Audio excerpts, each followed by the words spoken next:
Hello everyone! Good morning, my name is Jasmo, and it's still pitch black outside. That is how early in the morning it is where I am. Today is November 15th, 2017, and it is the halfway point for NaNoWriMo, which is National Novel Writing Month in November. And for anyone who doesn't know what Nano is, it is an open challenge to write 50,000 words.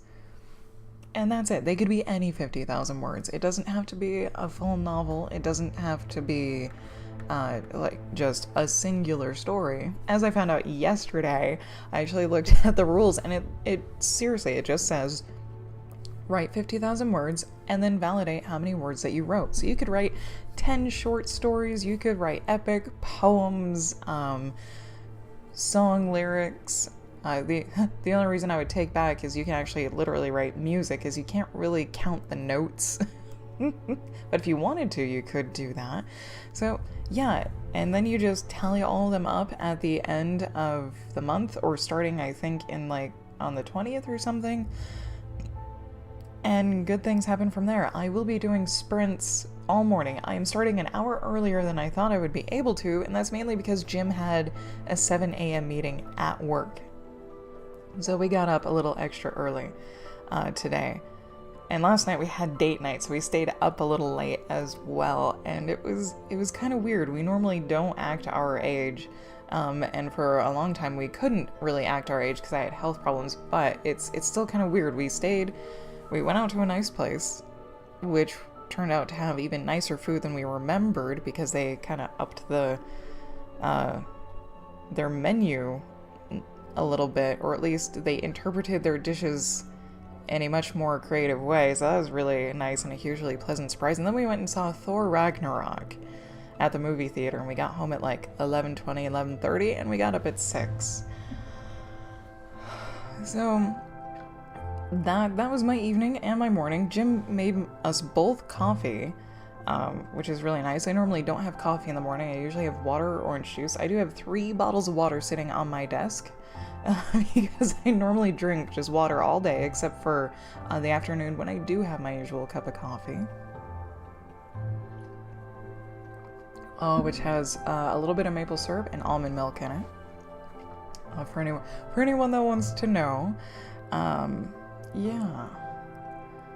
It's still pitch black outside, and this morning, today, I'm gonna be writing a brand new part of my story. I'm writing a big, long, continuous story, and that was my goal. I had outlined the whole thing. I know there's like nobody in chat that can, and Melody's already doing her own sprint, but I am doing group word sprints, which means you type as much as you can in the 20 minutes, because it's a 20-minute sprint, and it doesn't matter what the quality really is. Well, you might want to keep the quality in consideration, but the goal is really to just write as much as you can, as quickly as you can. And it's okay if you get stuck and you're like, oh god. It's not a test, it's not a race. It's really just to really help motivate you to focus on writing and keep writing. But it's also a really good tool that when the timer is up, you get a break. You get a breather. You get a little tiny breather. I usually take 10-minute breaks in between each sprint. That method has seemed to work for me pretty decently. So it's like a 20-minute sprint, a 10-minute break.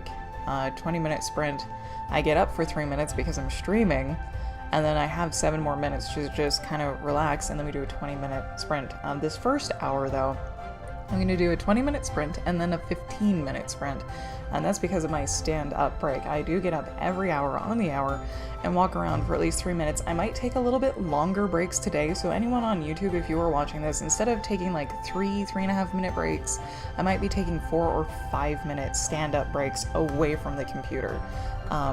Mainly because like in the mornings, I usually don't stream. I guess I'm gonna give my whole spiel in the few minutes that I have. I usually don't stream in the mornings, and that means when my little Fitbit thing goes off, I go and I do about 6 laps inside the house, and like we have a nice long hallway. We have an open concept, so I go down the hallway, back around the couch in the living room, around the dining room, up through the kitchen, and then back out and up the hallway. And I do 6 of those, which takes 3 or 4 minutes, but I'll probably only be doing half of that or something like that. And that's to give my butt and my hips a break. Also my hand, it's to give everything a break. And it's been working really, really well, is taking that solid however many minutes to like just get up and walk. It helps my eyes relax from looking at the screen for a long time, because I usually do computer work in the mornings. Like I said, it helps my hips and my butt from sitting so long. And it helps my hands and my wrists from getting carpal tunnel, because I'm either typing or drawing or coloring. So yeah, that's like the whole schedule-y stuff that I do within my daily hoop-de-rah. Oh my god, it is so early.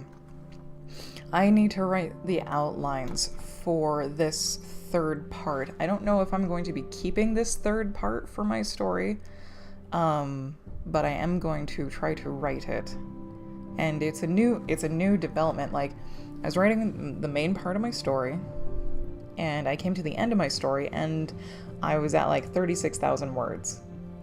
And I was like, wow, my story's over. Oh crap, what do I do? And then I realized I have other characters that I could actually be telling their side of the story. And that bumped me up to 43,000 words. And I probably still could expand on those a little bit more, but my brain is like fried on that for now. And so I was like, is there another group of animals that I could be writing about that would at least get me 7,000-ish more words? And like, the only other animals in the story, because it's entirely about animals, are deer. And it's pretty much about, the overall gist is about family and what family could be and is and means to certain, not to certain people, but like, family isn't just one thing. It could be many things, and it is very flexible. You can have your immediate family, the people that you grew up with, whether you're related or not, and then your extended family, which you all still like care and take care of each other and whatnot. But it also centers around like the seasons and kind of a little bit like the circle of life, because things do, like, animals do eat each other, etc., etc. So, and migration. So their birds are migrating. I have some deer that are gonna go south to find a little bit warmer weather because they can. And then I have the animals that are staying in the meadow. And I've already wrote the bird migration and the animals staying in the meadow. The only other critters I could follow out of the meadow are the deer. But the deer story is gonna be more awful. Nice melody as I knock my thingamajig over. Hang on. There we go. There we go. Emily, now you have to get dressed for work. Indeed. I'm gonna be starting a sprint really soon. So the deer, their story is more awful because it's a little more harrowing. But it doesn't have to. It's also really boring because deer, they just walk, and then they eat, and then they sleep, and then they walk, and they just keep that up.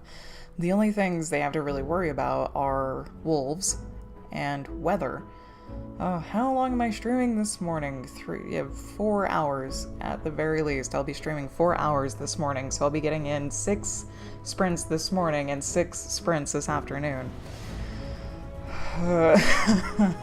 And I don't know if I'll need all of them, but I will still set them up. Even if I'm not writing, I will still have the word sprint set up so anyone can use it if they would like to. I'm gonna see how burnt out I get today.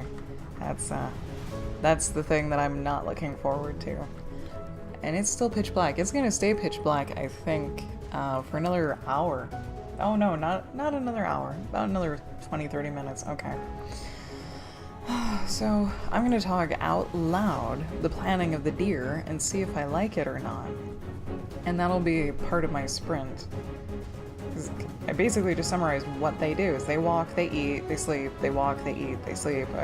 They of course have other biological functions they need to take care of, but that is the gist. And then there's weather, and then there's wolves. which leaves the relationship between the deer Ding! Let the writing begin. open for me to develop, because my critters, it's like a Pixar movie where like the animals kind of act like humans but have no human influences.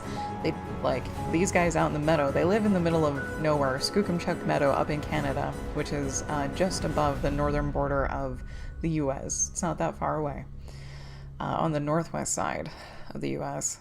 So the deer might be a little more worldly than the squirrels and the prairie dogs in Skookumchuck, in that they do travel. The other thing they would have to worry about in this season are hunters, are actual people, hunters. And that's why, like, the deer story isn't gonna be great. It's gonna be harrowing because they have weather wolves and then hunters. Winter kind of sucks for them. And Wordwin, good morning. How are you doing? It's kind of odd to say I hope you're having a wonderful day because you probably haven't been awake for very long. I've been awake for like an hour and 11 minutes. I still have a little touch of my morning voice on, which is low and grating and raspy, kind of like Batman, but less batty. Yeah.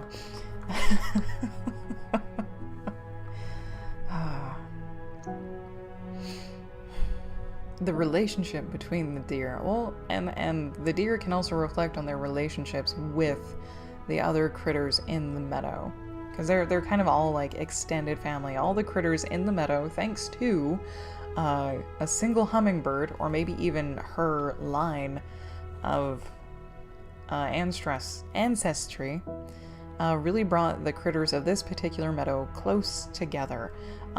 They brought the critters close enough together that the one bird of prey, an eagle named Sharp, only eats the carrion of the animals from the meadow and insects. Not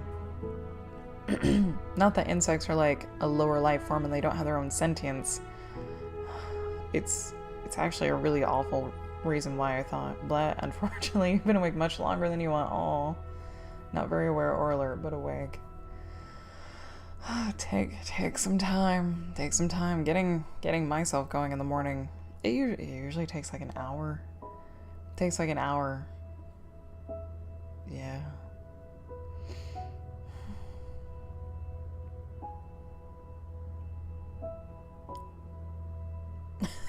Just like,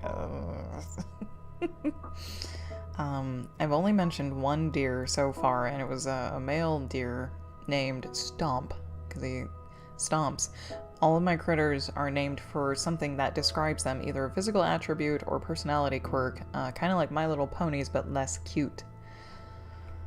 That is the naming system for these animals.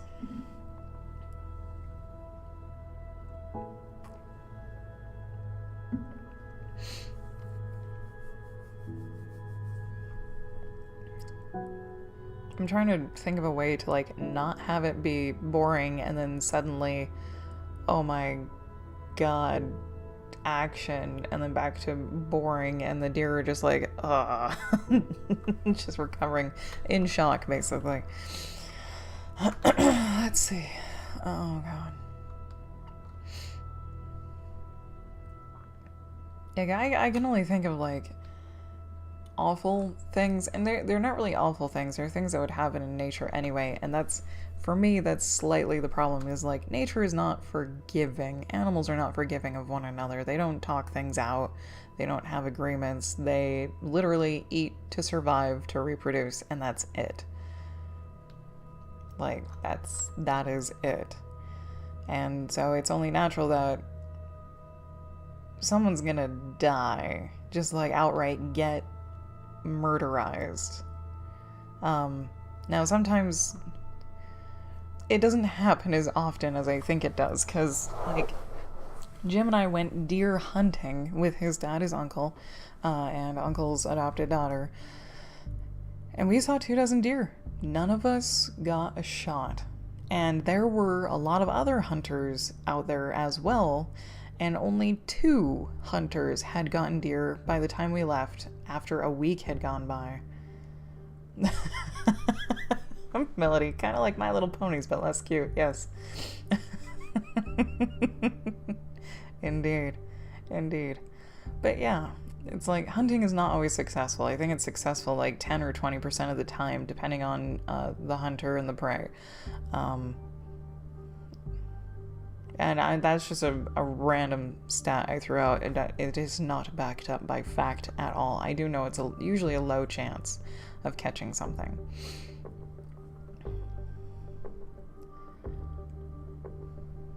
So there is a chance that, like, while the deer do run into wolves and hunters, they could all be fine. But that's not the point of the story, is to keep everyone fine. I mean, like, in the beginning of the story, lots of critters died because of a storm. A tree fell on a badger family. Birds got blown out of their frickin' nests and trees, and yeah, because weather is everybody's enemy. And so these deer, when they leave, the snow is chasing them, and they're really looking for lower elevation at this point. Because I don't think deer migrate from, like, Canada to Oregon, basically.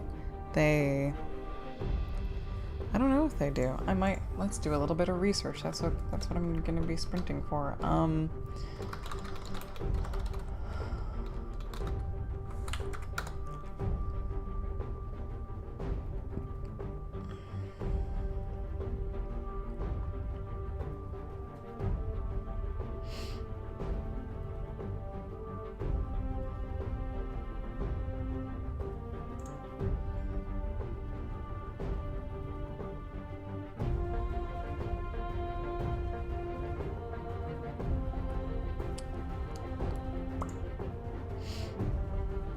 Like, because having hunted deer, I know some of their actual, like, behavior, but not, like, how far they travel.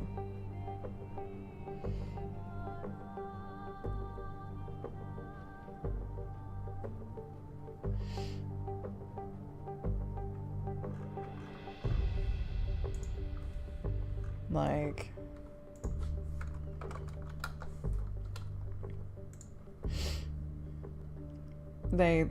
white-tailed deer or muley deer, they are highly adaptable. They do prefer a mixture of habitat, like some grazing land, some hiding land, some brushland.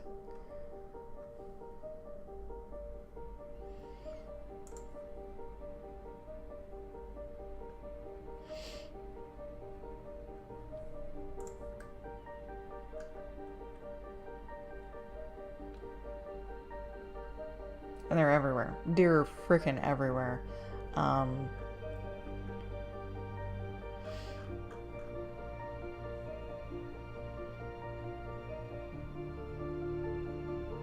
Okay, so they may, I don't think deer migrate. You know, reindeer do that. And elk have a huge range.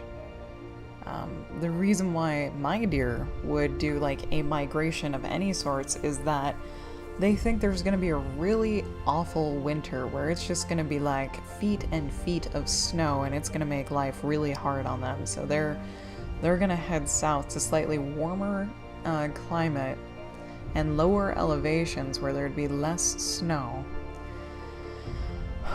But they probably wouldn't travel there every year. If it was a warm winter where there was just a little bit of snow, they could probably stay where they were. But this particular set of seasons for these animals, for these stories, is really harsh. And I guess it's kind of to reflect the harsh weather that we've been having in 2017, where, like, last year at winter, usually the place that I live in doesn't get a lot of snow. We live in a high desert. In, like, the northwest of the US, but winters have ranged from a ton of snow to no snow and only rain. And last year it was a ton of snow, like people's roofs were collapsing because there was so much snow last year. It was like really dangerous. It wrecked our roads like monstrously. But that doesn't happen every year. That usually happens on the eastern side of the state, not the western side of the state. So I think the deer are going to be a little bit more worldly, maybe a little bit more in tune to the seasons. So they knew it was going to be a really crappy season of winter, and they decided to like just leave, and they barely left in time for a blizzard to hit the meadow. And so the snow is going to be chasing them. I'm trying to get like the environment, and then I'll get to the actual critters themselves. So the snow is going to be chasing them. I'm going to have only like one male deer, because usually deer stay separate. The genders do stay separate. Does can run in packs, which we've seen, like I've seen with my own eyes, like 7, 8 doe just kind of all along their own, and it looked like there were 2 or 3 females, each with their own 2 or 3 daughters apiece. It was crazy. Nice word. I'm gonna have a friend that runs My Little Cthulhu game at conventions. Cthulhu.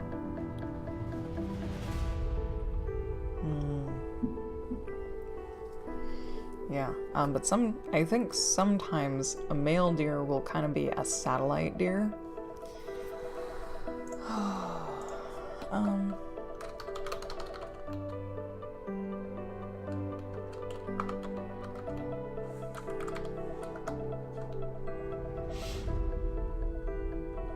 Let me honestly just...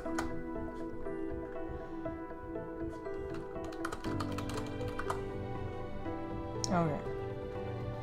Look it up. I'm gonna look it up. Foraging diet behaviors.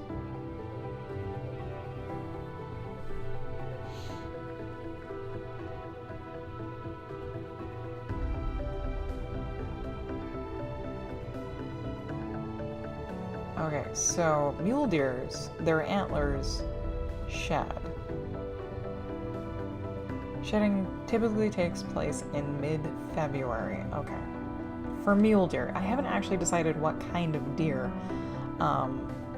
these guys are going to be. They could totally be mule deer. Their range is massive. It's like almost the entire western U.S., all the way up to Alaska, and as far as south as Mexico, Central America. Okay. Yeah. Okay.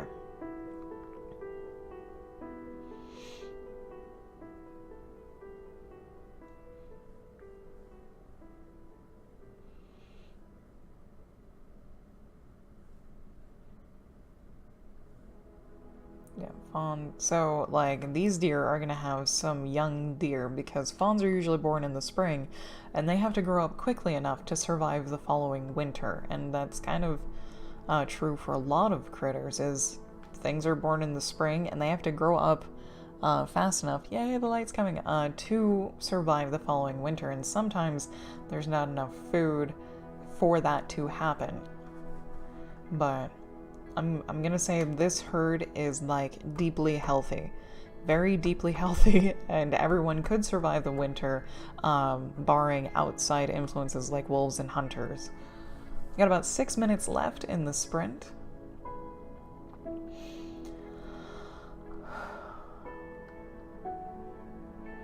Oh, okay. So besides humans, the 3 leading predators of mule deer are coyotes, gray wolves, and cougars. I forgot about cougars. Bobcats, wolverines, American black bears, and brown bears may prey upon adult deer, but often mostly attack fawns or infirm specimens, which means that's totally normal. Usually predators try to pick out the very young or the very weak, or the old, basically easier prey. So a good solid healthy adult does not make a good target, because it would take too much effort and energy to track it down, and the cost is worth more than the benefit. The cost is higher than the benefit to the predator. That's how animals function on the most basic level, is they have to weigh the pros and the cons. The cost and the benefit. It's like, will it be more beneficial to chase down this giant healthy deer and expend a ton of energy, or would it be better to not do that? And Tech Angel, thank you for the host, much appreciated. Thank you, thank you. Good morning. Or afternoon or evening, wherever you are. And I think there's actual people tagged on to that. Hello, my name is Jasmo, if you guys are new here. I'm usually a variety creative streamer, but during the month of November, I am specifically a writer because it is National Novel Writing Month. And I'm doing an extra long stream today, 4 hours in the morning, taking a lunch break, and then doing another 4 hours in the afternoon. And I'm going to be doing group sprints to help push along the people that would really like to get that extra oomph from their writing today, because today is the halfway point in Nano. And right now, though I'm not writing, I am doing research for my writing. Trying to get some beer. I'm trying to get some beer behavior down. Deer, as in the animal. Oh. Yes, oh my gosh, halfway. Yeah, we're halfway there. Nano is halfway over. Or, well, okay, it's not halfway over until, I think, tonight, the end of tonight, right? Today is the halfway point.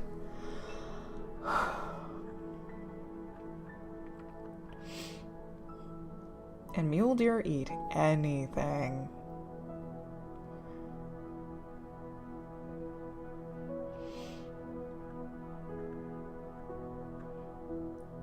Okay. Melody definitely hitting 50k today.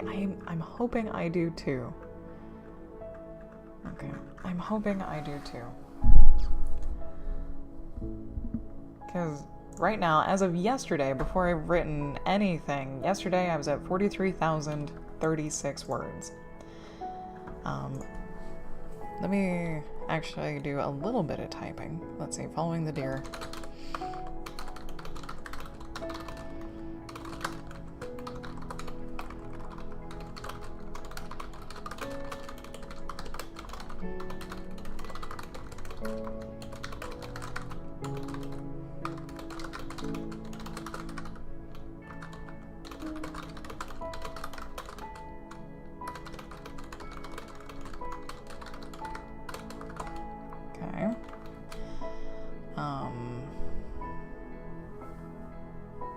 Yeah.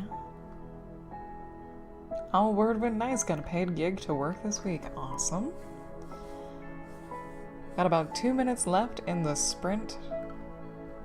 The only bad thing, I don't think I'm gonna count my outlines. I'm not gonna count my outlines, I'm only gonna count my story. And that's only because I feel like it skews my numbers, because I've only have counted my story. I cut out, well, I didn't cut out, yeah, I did.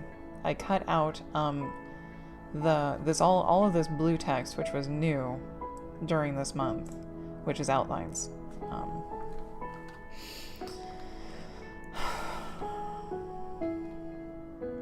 I could also follow Sharp, but Sharp would be a little... I might try both of those. And Melody moseying to work. Alright, travel safely, get to work nice and safe. We'll catch you later. Thanks for popping in this morning. Word one. I think it's mostly an excuse for people to bother you too much to write or stream. Got about a minute left. Okay. Oh, that's right. I was waiting on... Yep. Okay. I need to adjust that. Save that. All my changes are saved. Nice. I just uploaded yesterday's video to YouTube. Okay.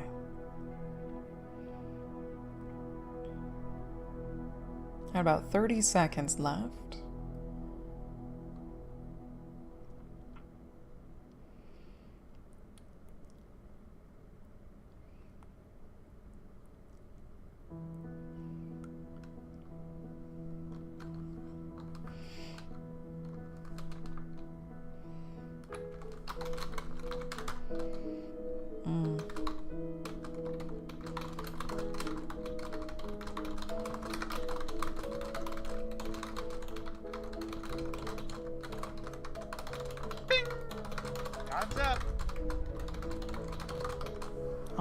time is up.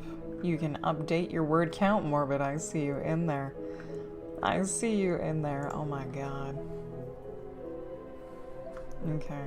I'm gonna set up another sprint in 5 minutes, and then I'll go to the 20-minute writing, 10-minute break. 20-minute writing, 10-minute break. It's always this first hour that's a little janky. Oh, dear God, it's so early. But it's starting to get light, and it is super freaking cloudy. It's amazing. Love it. Absolutely love it. All right.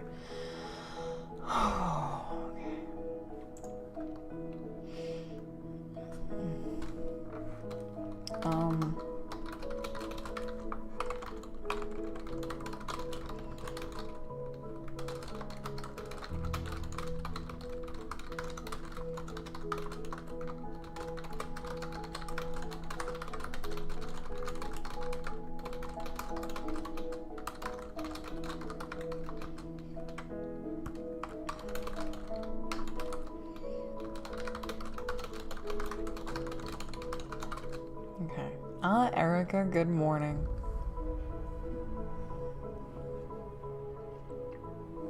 I need my coffee. Oh my god. Morning. I am a morning person. I just stayed up really late last night. I'm gonna be starting another sprint in about 3 minutes or so. And this, yeah. Yeah.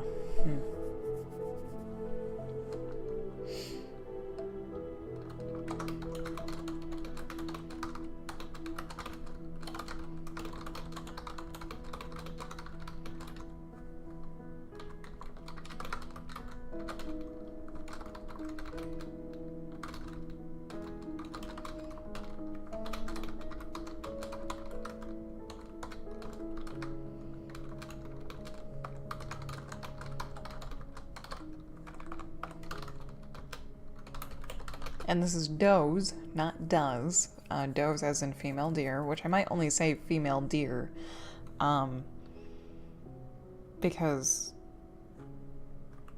the plural of does totally looks like does, and I don't want people to misread it as does instead of does. Okay.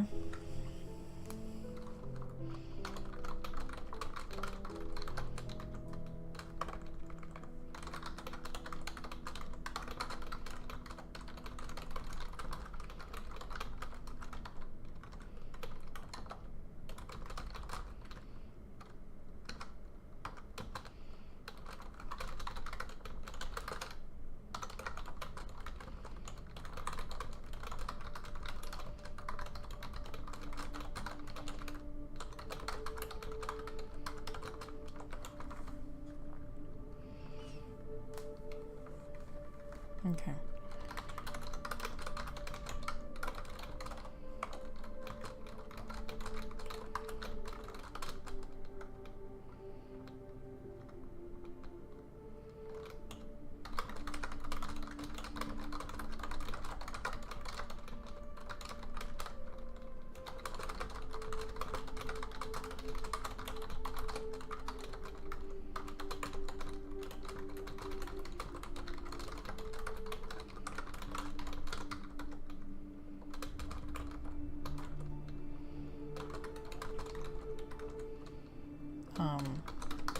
Sure.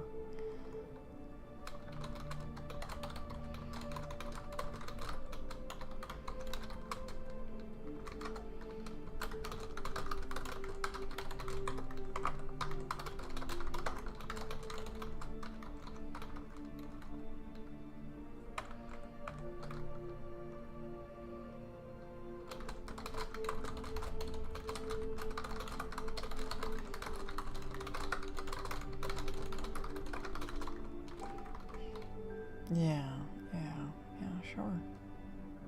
In about 15 seconds until the sprint starts, I think I'm gonna be free flowing.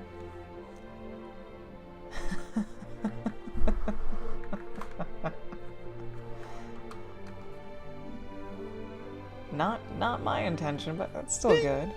Let the writing begin. 15 minutes on this sprint this time.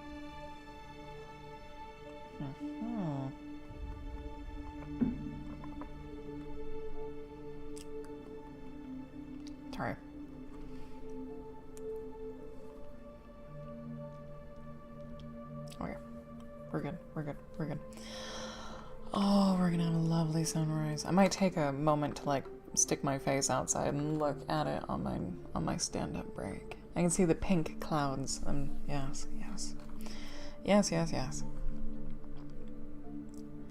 I guess I should actually count my outlines, even though I don't want to.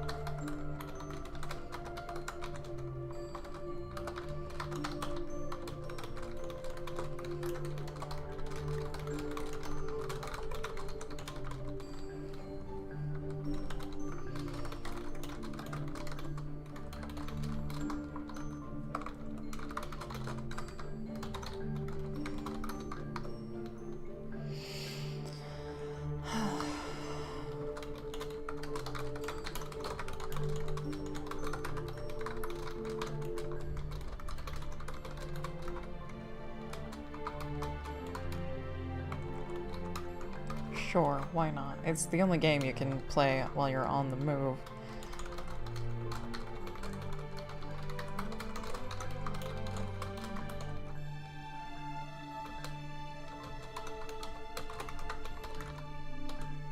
Actually, it's not gonna be a loud bang. It's not gonna be a loud bang.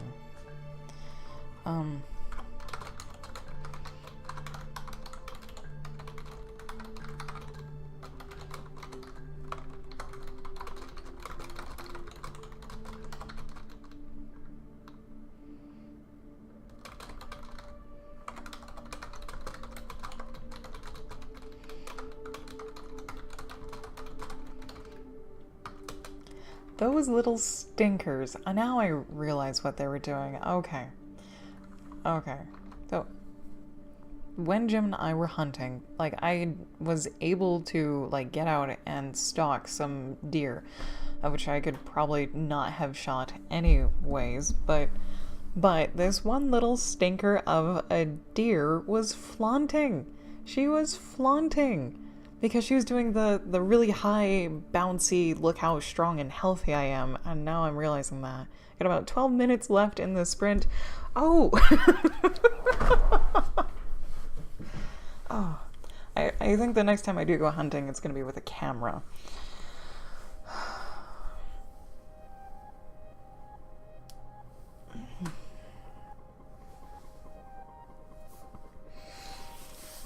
Oh, that's so nice. If only it wasn't, you know, like 30 degrees outside.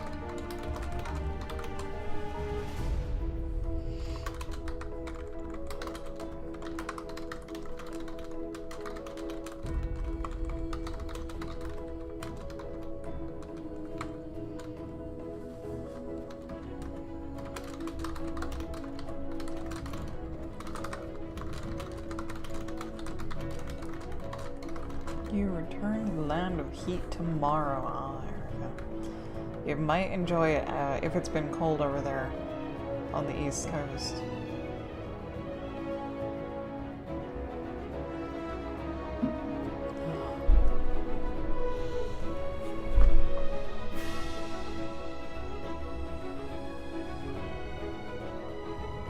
But it's awesome that you're coming back.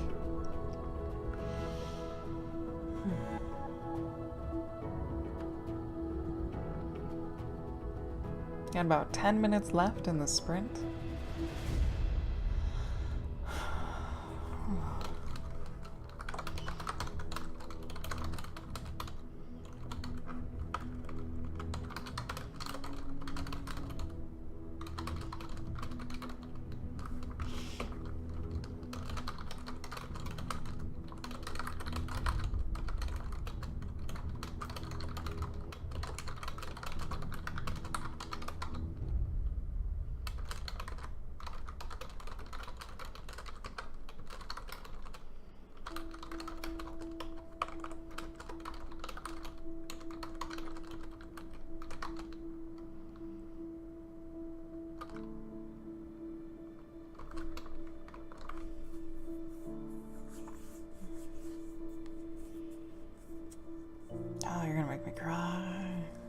me cry. Did you, They're probably inappropriate a question. Did you, split them with your other siblings? Because that's, when Jim's grandpa died, he wanted his ashes, like, buried in a very specific spot. Basically out in the middle of nowhere in a desert, like farther down in Arizona. And like they were all there as a family. His grandma, his brothers, his dad. It was his dad's dad, and it was, I think, his middle brother that kept them from dumping all of the ashes, so they could keep some. And like his dad didn't even think of it. He was just gonna lay it all to rest. So he did get to take some home with him. I don't know if his grandma also took some as well, but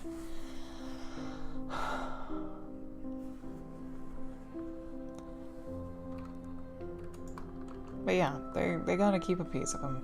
At least that's also, I think, that hasn't been what my family has done, but it is something just like I would like to do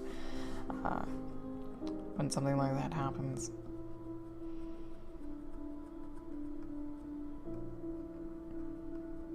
How have you been? How have you been holding up?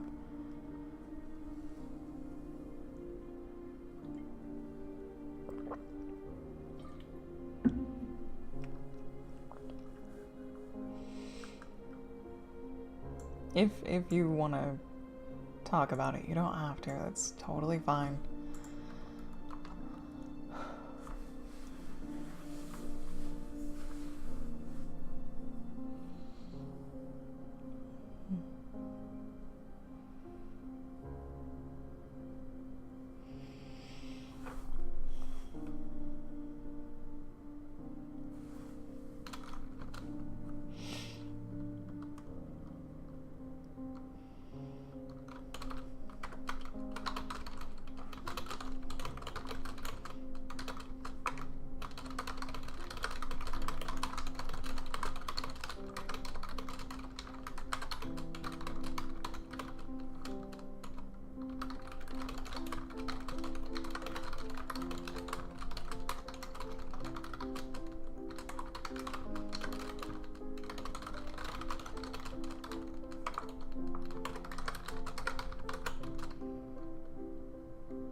Spell it. I can totally spell it.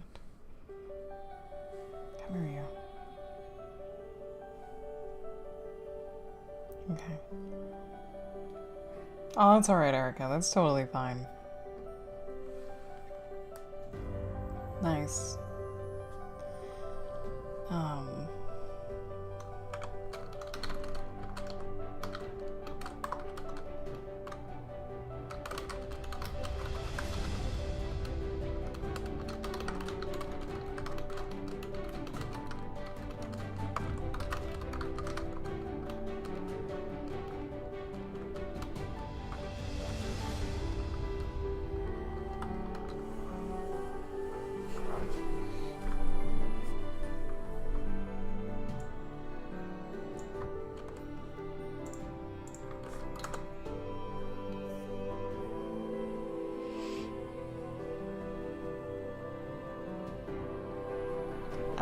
That's nice. That's awesome, Erica.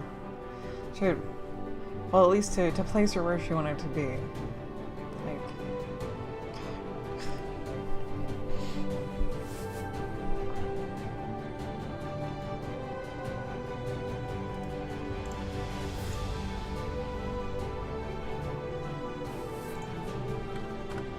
Like, I don't know how to handle this topic without sounding like an ass.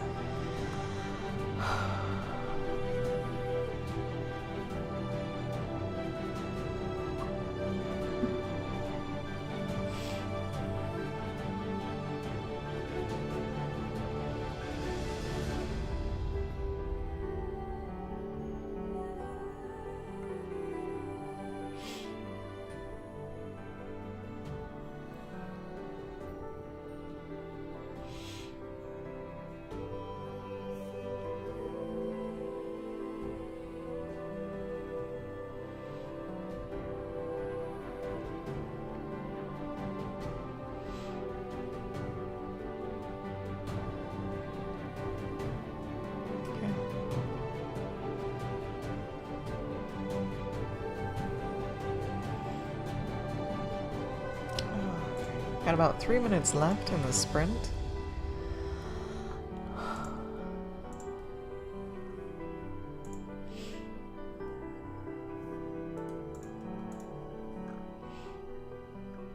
Ooh, there's a pep talk from Julie Murphy from Nano. I don't know who Julie Murphy is, unfortunately, but that's okay. I read out the last pep talk, so I might do that when I come back, because it's rather long. So a mid-nano pep talk.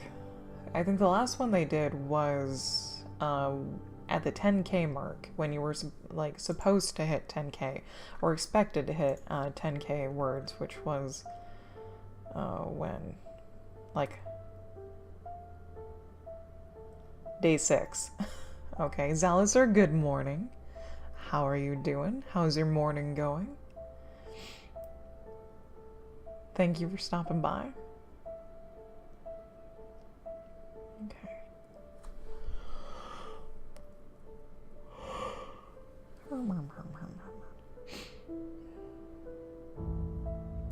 I'm sleepy. I'm actually relaxed and content. Surprise email said you were streaming. Yes, I am streaming kind of all day. At least 4 hours this morning and 4 hours as usual in the afternoon. For writing purposes, I would like to get 7,000 words today. And I might be able to, now that I have this outline. Possibly. I kind of want to make another outline.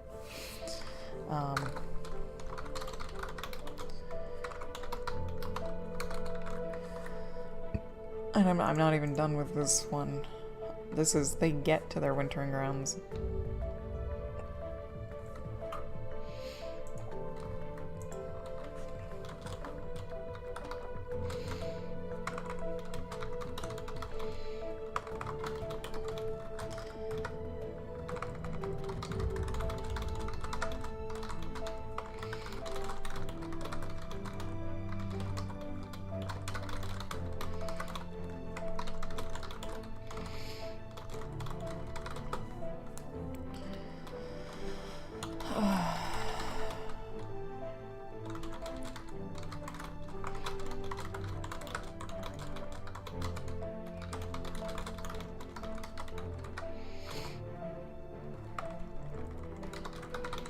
There we go. Melody, welcome back.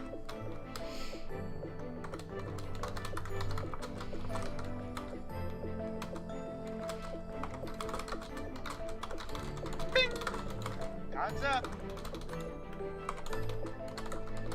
Alright, that is also going to be my stand-up break time. I'm gonna get up, stretch, and all of that good stuff. And if you guys have been watching or writing for a while, I encourage you to do the same, and I'll meet you guys back here in about 3 minutes or so. Maybe a little bit longer, I don't know.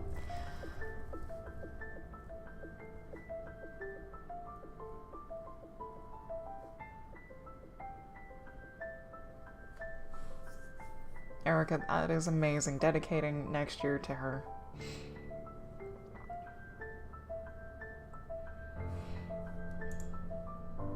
Alright, Zalster, thank you. Thank you for stopping by this morning. I will catch you later. Have a great rest of your day if I don't see you again. Today, at least. Alright, I'm gone.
Alright, we are back. Thank you for sticking with me through that short break. The next sprint is going to be at the top of the hour. Why does that look like negative? Why does that look like a negative? Morbid. Please don't be a negative. Alright. Alright. Did I? Okay.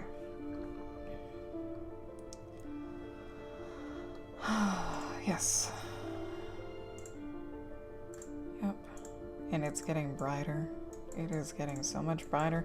Here's where we hit the 20-minute sprint, 10-minute break. 20-minute sprint, 10-minute break. Thing. For anyone that would like to join, you are more than welcome to, or you can just listen to the stream.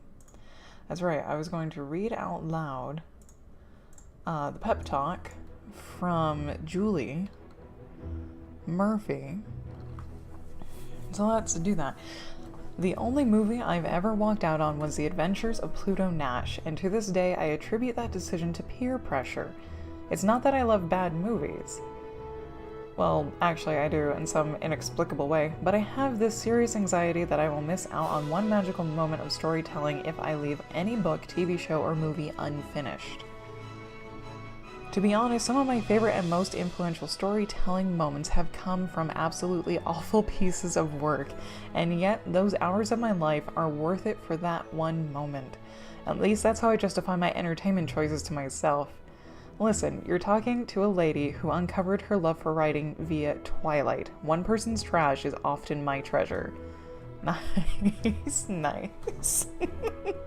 I totally agree. You could find inspiration from an awful story or something. Oh my god. No one writes a good novel in a month. Tell yourself that today and again on day 30. The first novel I wrote spilled out from me in 3 weeks, and because my confidence only exists in extremes, I was sure that this novel was the voice of a generation and would change the landscape of the literary world, which is why I sent it out in full to 100 agents. Over the next few months, rejections trickled in until my first attempt was certifiably dead.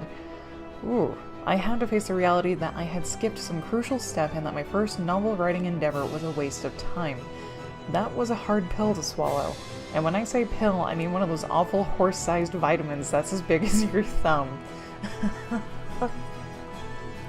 I tried again, and this time my attempt coincided with NaNoWriMo. If I couldn't write a novel in 3 weeks, maybe I could do it in 4.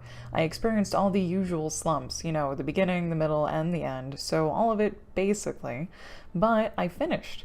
Since dropping my newborn book baby in the inboxes of agents everywhere hadn't exactly been a good idea, I decided to sit on this for a few weeks before cracking open the file to revisit my masterpiece. Hopefully that came out as coherent enough. After drowning myself in catnaps and binging all the November TV I'd missed out on, I opened my file and found that so much of it felt familiar. I recognized bits and themes from my first 3-week novel, the thing I was sure had been a waste of time. And yet, here were pieces of it, subconsciously repackaged and more nuanced. I ended up fleshing out my nanobook and working with critique partners to make the novel in my computer match the novel that existed in my head, and in the end, the book became Side Effects May Vary, my first published novel. I tell you all this, brave novel writing souls, because whether your 30-day novel is the book or just an exercise that you shelve in the dustiest corner of your computer, I promise you there is something to be gained from this experience. Besides the feeling that someone is scraping words from your brain with a scalpel. Ooh. No one writes a good novel in a month. Good novels happen in the days, months, and years after the first draft, but I can promise you moments. Lots of little magical storytelling moments that will either carry you into revisions or follow you into the next project, and those moments of treasure are worth all the heaps of trash. So what Julie is saying is, don't worry if by the time November ends, your story is not exactly what you wanted it to be the first time around. It is a rough draft. Unless you're rewriting a rough draft and it's your second draft or something like that. It's like, I can't believe someone would send out their rough draft without looking at it again. She didn't say she looked at it again. She sent it out in full to 100 agents. Unchecked.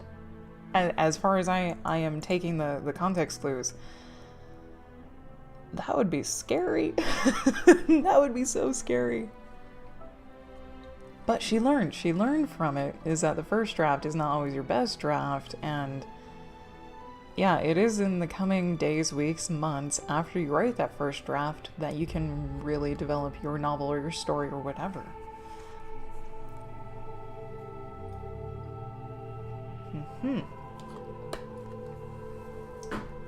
Coffee, done. Sprint incoming. Sprint incoming in 30 seconds. Yeah, Nano is definitely not about producing a finished work. There is so much to do after that.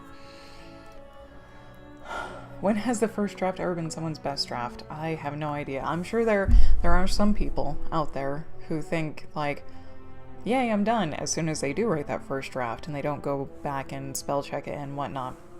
That was something you're supposed to learn in school in your English class, is like, go check your work. And it is now... Ding! Let the writing begin. It's now kind of bright enough to start closing my curtains. A little. There. Okay. Writing. 20 minutes, and we're going.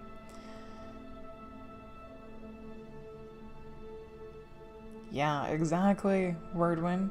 There are authors that have been writing their stories in their heads for years before they actually commit it to paper. This is true. And then there's some authors who, well, yeah, I'm not gonna go into that. I've mentioned a series of books before that were just, it feels like the author has no sense of what healthy relationships between people are. And it's not that they made unhealthy relationships between their characters on purpose. And you can tell that. And that, like, there was a point in the story where the two main characters, like, got to get married. And I was like, oh my god, that's a great place to end this series. And then there's 4 more books afterwards. And I was like, no, I am done with this crap. Because the whole series, it was reading, like, a 15-year-old's story that did not have life experiences and didn't know how people worked. The concept was pretty good, but it ended up being cliche and Mary Sue and whatnot, and I don't know why. I wanted the books to get better. It's almost like when I used to watch Netflix, I'd find a show, and if the first couple episodes were awful, I was hoping that they would eventually get better and better. And like usually the first season can be kind of rough, and then the second season gets better when the characters finally sync up with the actors and good things happen. That didn't happen in the books, and I wasted all my time hoping that the author would grow just a little bit, and it never happened. Yeah, it's a published series. It is a published series, and that it's because of that series that makes me think that the the majority of books are like that, and I know they're not. But then I read a Terry Brooks of the Shannara trilogy, his first book of the Sword of Shannara trilogy, and his writing isn't bad. It's not bad. It's how he chose to tell the pieces and parts of his story that irked the crap out of me. Just because I'm super picky. I'm super picky and have like really weird expectations in the stories that I want to read. And it's not that I write stories I want to read. I don't even think I write stories I want to read. Because someone needs to be like on a different page entirely. And Buckley, good morning. How are you doing? Good to see you. Yes, Erica, sometimes even second drafts aren't the best. Yeah. Wordwin, you actually make a good point. Some publishers just want a genre to compete with something else. This is true. That's what that one series feels like. I have unrealistic expectations for stories. I actually need to read more books. Like, The last book I read was that first book of the Sword of Shannara trilogy, and the book before that I read was like over a year ago. Before that, yeah. Yeah. The reason why I wasn't too fond of that first book, was because, like, at about the halfway mark, I realized that the plot wasn't going to get back to the main character. It's like he, not to be like too harsh or overcritical, it's like he ran out of ideas for the main character, or he really wanted this short, sweet set of events to happen to the main character. No spoilers. So he ended up following a different set of characters, and what was happening to them was really important. There was like a war and an invasion going on, but I was not interested in that at all. I was interested in the main character and seeing how he was going to deal with his destiny and whatnot. And I ended up literally like skipping the last half of the book until I got to that point where the main character came back into the story. Yeah. Melody, in the Sword of Shannara trilogy, the first book, it's kind of like Lord of the Rings, where you have your main hobbit characters that are like the heroes, and then you have everyone else following them or being a part of their group. But the group gets split up, and sometimes you follow the hobbits and sometimes you follow the other people, and for this particular book you follow the other people extensively. And the reason why I wasn't interested in those characters is because they were very predictable, like not very well rounded. He pulled one of the fell in love at first sight things. Yeah, it sounded just like a typical author, not really stepping outside of the box too much for those characters. For the end of the story, how he handled like the actual Sword of Shannara, I thought that was pretty cool. That was pretty awesome. And, oh god, Jim read the entire Shannara series, however many books there were, or there are in it. And he read that when he was like a young teen, and the books are definitely written for young teens, the language and everything, which is not a bad thing. And he remembers them, and he liked the series a lot because it spans generations and there's magic in it. And then someone decided to try to turn the book into a TV series, and I will spoil this. I will absolutely spoil this. It is hinted in the book. And you kind of get an inkling of, oh yeah, but huge spoiler if you don't want to know the Sword of Shannara trilogy, I guess, twist or reveal, is that it takes place on Earth in Seattle. Or at least part of it is in Seattle. Like, in the first book, they do reference ruins and old technology and all that stuff, and what happened was, as far as I can glean off of that first book, is that our society got so technologically advanced that we could manipulate things as if it was magic and whatnot, but then bad shit happened and an apocalypse kind of came. It didn't destroy the Earth, but it altered it a super lot, like a whole bunch, like 1,000 years ago that happened. And when that happened, different like mutations got into people, and they ended up splitting off into the different races of elves and dwarves and humans and trolls and that sort of thing.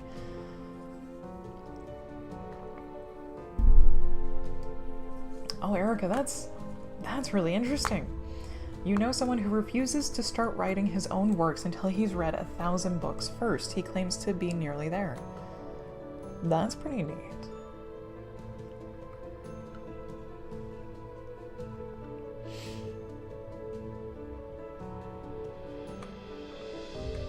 And Killer Monk, good morning to you too, as well.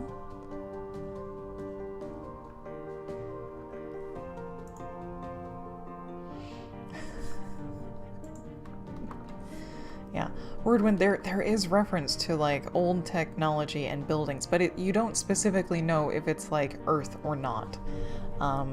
But after reading the little spiel that the reveal for the TV series, like it was basically Earth just like 2,000 years after our own demise, it ruined it. And when Jim found out about it, he's like, that ruins it. I would prefer it to just be a strictly fantasy land and like not swing around and, ooh, twist, it was on Earth all along. This is just thousands of years afterwards. It's like, it's kind of like, if you guys don't read the Penny Arcade comic, the creators, Gabe and Taika, which are actually Jerry and Mike, they do play games. Most of their comics are based off of the games they play, and there was one game where you're a guy running around Chicago or Seattle or something, and the artist part, Mike Krahulik, thought that like it was so lazy to do that, to base a game in an already known city, because they literally like recreated the streets and the buildings, the stores of where they actually were, and it might have been in Seattle, because they're based in Seattle, because I remember this comic. He was like, I can look out my window and see this. This is not interesting. This setting is not interesting. I am so, like, just kind of like bashing the shit out of them for using this city in their game, because it wasn't new or creative. And that's kind of the big problem. It's not a big problem, but the challenge is creating a world that is still relatable to draw people in while not having it be exactly what we know already. Oh, I almost tried to drink my water with the cap on. Got about 9 minutes left in this sprint. Wow, I thought I'd be doing a lot more writing. It's okay that I am not, though.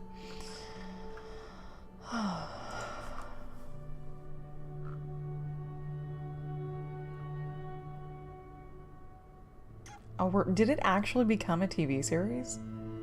Did the Sword of Shannara actually become a TV series?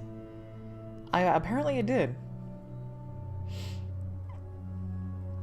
Yeah, word one. Like, it's really strange, like, the time period that the Sword of Shannara takes place in is so far removed from Earth by, like I said, 1,000 or a couple thousand years, that it doesn't seem to jive well, just in concept either. Might be on Netflix now. It's on Sci-Fi. Oh, okay. Okay. We don't have cable or Netflix or anything like that. We literally have only Twitch and YouTube for video entertainment. So it's either on the CW or Netflix or Sci-Fi.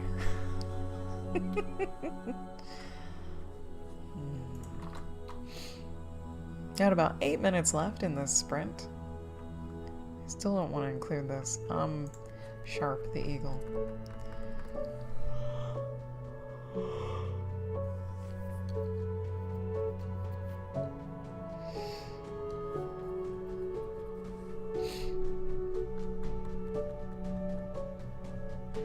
I will get a little bit of writing done today. I do know that. Oh, catch-22 word win, yeah. Can't afford Netflix unless you turn off the internet. You can't watch You can't watch Netflix with the internet. Yeah.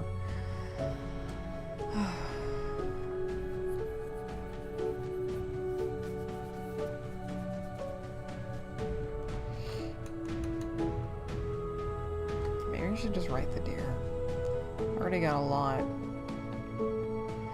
What I contend with sometimes is I'll write an outline, and then I'll put that part of the outline in the story, and the story ends up being this long when the outline is this long. It bugs me. I'm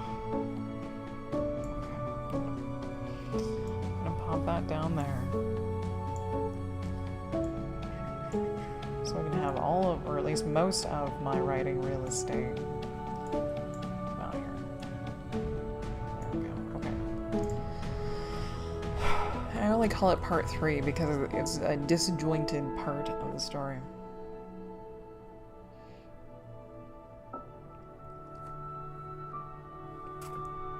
I will concede to that point, Wordwin. They built an entire zone from one sentence.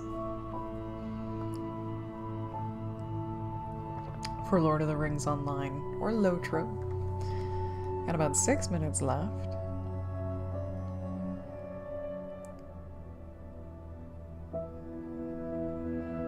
Okay. Hopefully that'll pop up. There it is. Sand Moon Star, thank you for the follow, much appreciated. Welcome to the tank, and well met. My name is Jasmo. I'm usually a variety creative streamer, but during the month of November, I am a writer specifically. I do usually write other than that on Thursdays and Fridays, but NaNoWriMo is my goal today.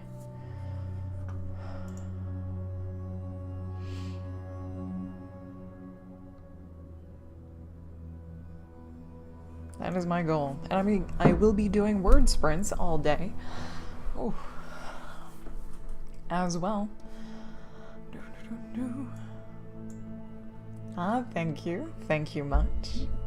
Got about 5 minutes left in this sprint. And it's not that I have a blank page. I have an outline off to the side over here that I don't want to share on my main screen at the moment.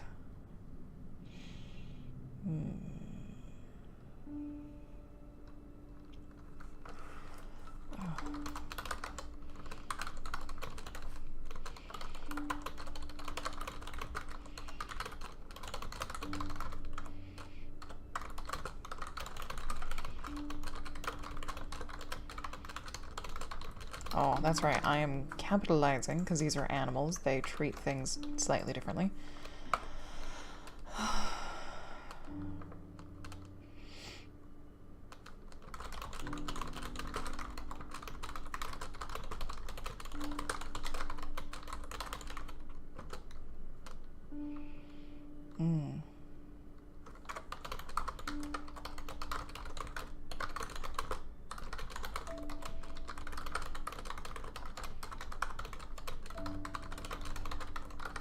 There we go. Sure, why not? I'm gonna center this just because I'm weird.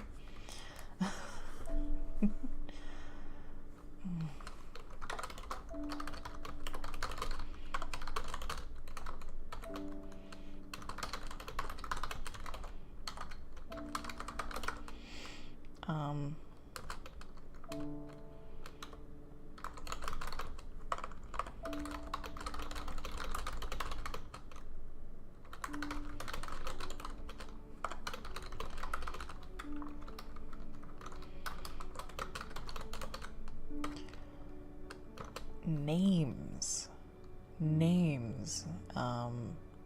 I have not decided if it's mule deer or whitetail deer. I'm thinking mule deer because they have an enormous range. Whitetail probably do too. But that was also the last species that I looked up was mule deer. And I was thinking mule deer anyways. I do need to go back and add in descriptions of certain things. Because even though I know what everyone looks like, no one else does. And some people may not actually know what the colors of a deer are.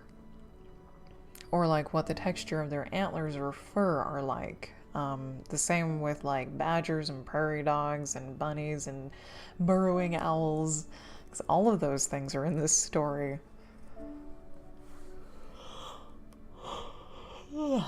That's probably where not the bulk of the writing is going to come from, but like that's going to add in quite a bit more, I'm hoping. An old doe, an old mule deer doe. Let me just look up a picture of mule deer and see if something strikes me.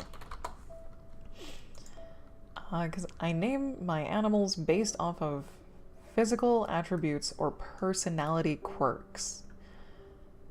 I'll keep repeating this. It's like a My Little Pony name, except less cute. So, Stomp is a male mule deer. He's got big old antlers. Oh, Jesus.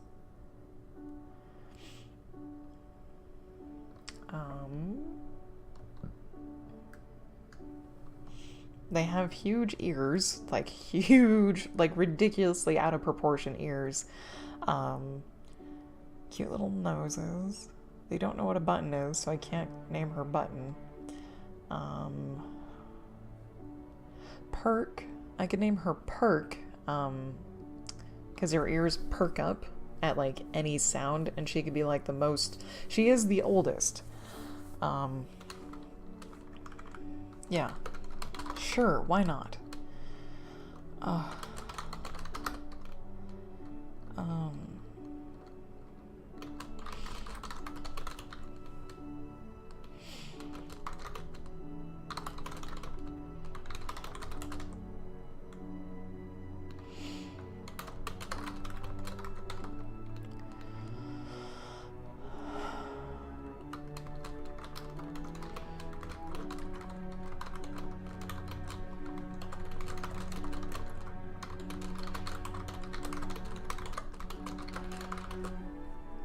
In space essence. In fact, oh,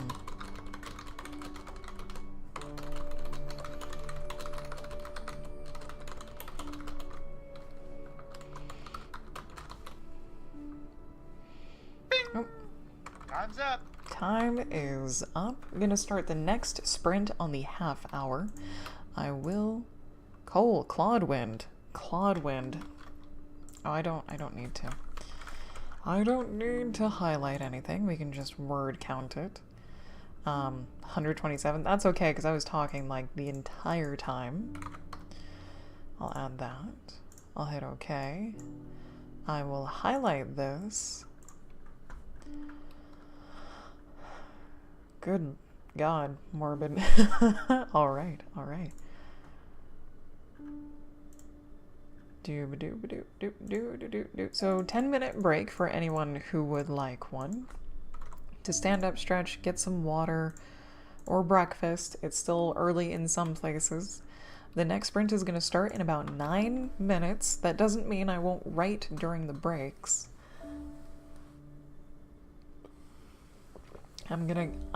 I will personally, me personally, am going to play things kind of by ear. I'll talk things out. I'll still hang out and chat with chatters on Twitch here. And just kind of type, like, the third and fourth hour I might really sink into writing if I've gotten to that point. Hopefully by then I will have. So it's not that I'm expecting to not get much written. My secret goal of the day is 7,000 words total. I should be able to do that in 8 hours if I actually write. If I actually do write. Let me pop this group sprint here in chat.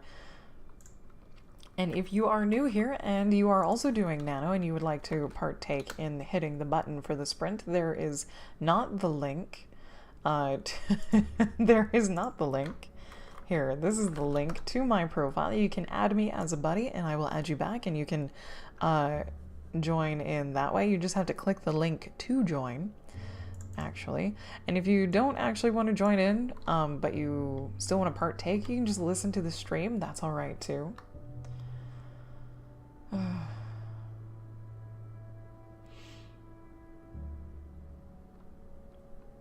Yes, Wordwin, yes. Passive voice. Indeed. That's the benefit of writing third person. But also, well, okay, that's not necessarily a benefit of third person because you can be first person and have your character inner monologue all they want. Yeah.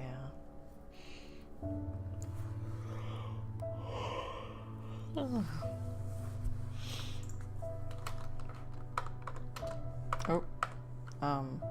Shoot.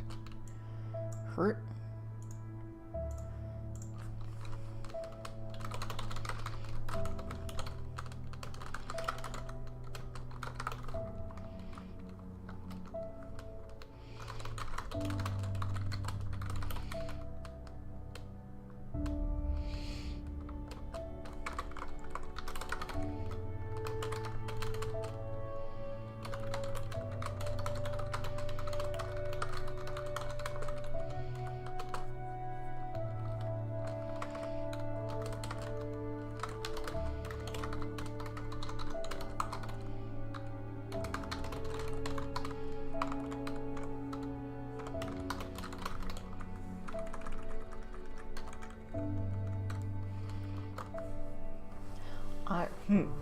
So Jim and I went to go see Thor Ragnarok last night, and this is a spoiler-free thing for anyone who wants to watch it but hasn't seen it.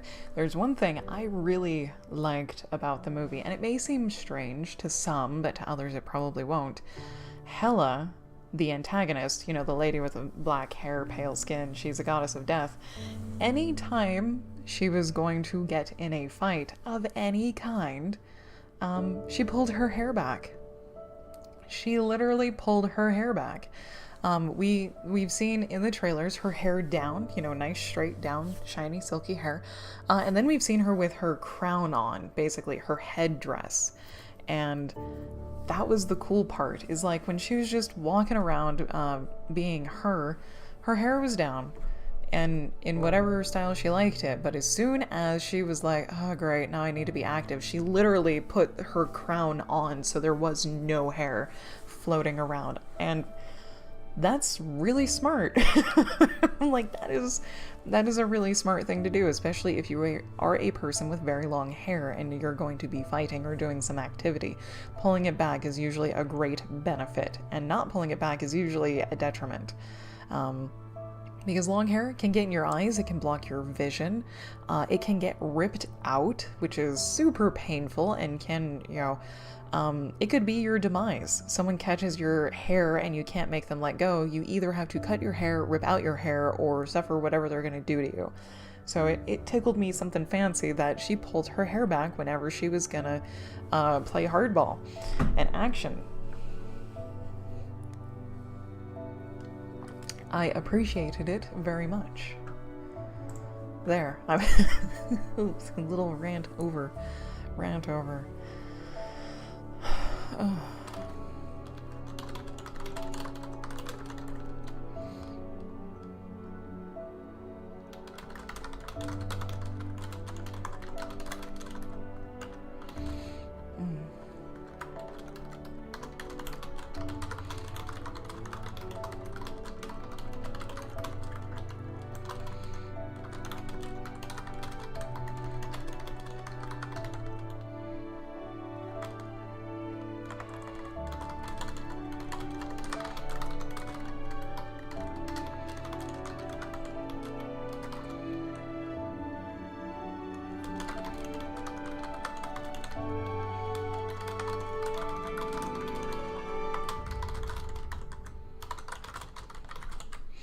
Yeah, unless you have prehensile hair power, yeah. Unless you're Medusa and you can control your hair, specifically. If that's the case, you can do it, like, your hair is not a detriment, it is a weapon. But yeah, so I found it kind of funny. So Hela put her hair back when she was in action, and then we see the other lady who's got the white paint on her face. Her hair is pulled back. Her hair is pulled back for the entire movie except for when she actually gets in a fight. And that's what brought up the point of Hela pulls her hair back, is at the end when she's getting into, when the other lady with the white paint on her face is getting into a fight. I could see at one point in the slow motion, the hair just totally blocked her eyes. And, like, I'm just like, it looks cool, like, ladies having their hair down and all that stuff, but it's super impractical. It is incredibly impractical. And then now I'm thinking of, like, WWE wrestling, the divas, the ladies, they come out in not practical fashion when they do their wrestling fights. And I know it's for entertainment. I absolutely know WWE is for entertainment. And even some guys with long hair don't pull their hair back, but they at least slick it back. Or they're constantly flipping their hair around or doing this to keep it pulled back. Got about 1:30 until we start our next sprint. But, like, there are ways to still, like, wear a costume and be entertaining in wrestling while still being practical. And it doesn't even have to be more realistic, it just has to be a little bit more for me to enjoy it, right? Like, it can be whatever it wants. They are doing success. They're great. They're doing their thing. They're doing great. It's just me being the lackluster, boring thing that I am, and my lack of creativity or my lack of imagination, really, is that if I was in WWE, I would pull my freaking hair back. Like, but I would do it in style still. Have these gorgeous braids or other stuff that would protect my hair and my head, and but it would still look great. Yeah. MMA is where the practical is at. This is true, Wordwin. This is very true. But that is also real fighting. That is real contact. You get punched in the face. There's blood everywhere fighting. WWE is not that way. And yeah, it's never been practical. It is for entertainment only, but still. Just a little, like... I'm gonna stop right there. I'm gonna stop right there so I can get to writing. And I am going to count what I just wrote. Let the writing begin. In my sprint. Because I can. So I don't make it more difficult on myself and like, okay, I need to highlight that and then add that at the end of the whole shebang. I'm just gonna add it in the total. Alright, here we go. Sprinting, 20 minutes on the table. Let's go, let's do this.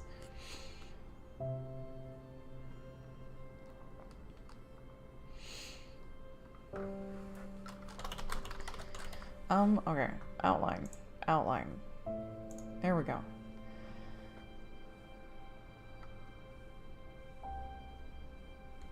Okay.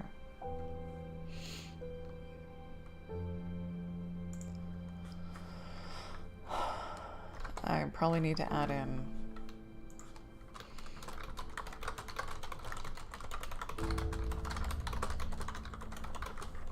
okay. Oh. Huffed.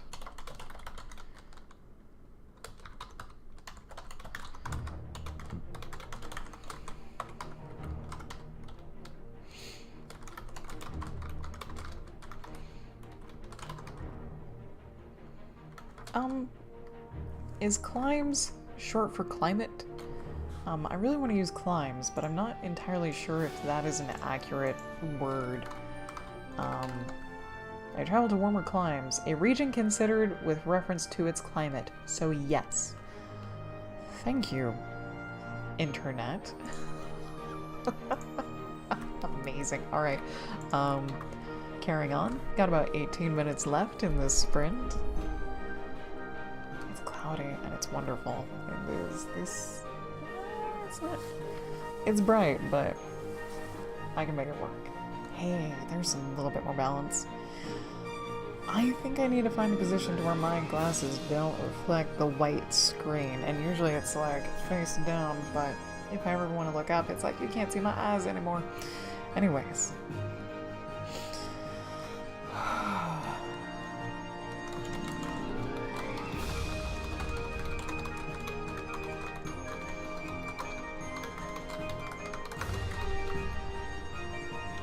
Okay.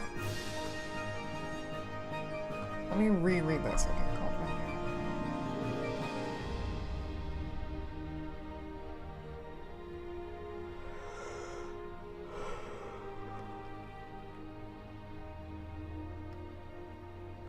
I could totally expand on that. Crud.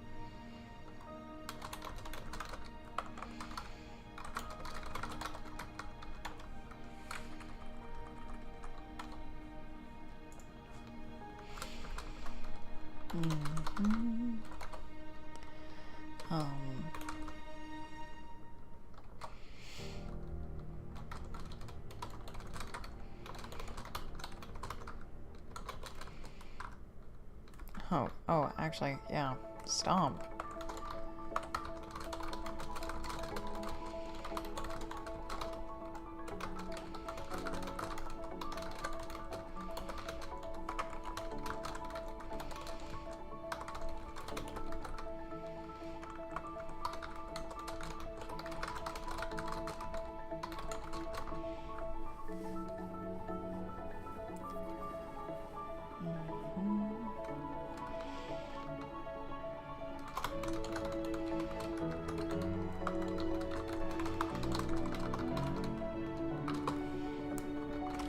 Okay.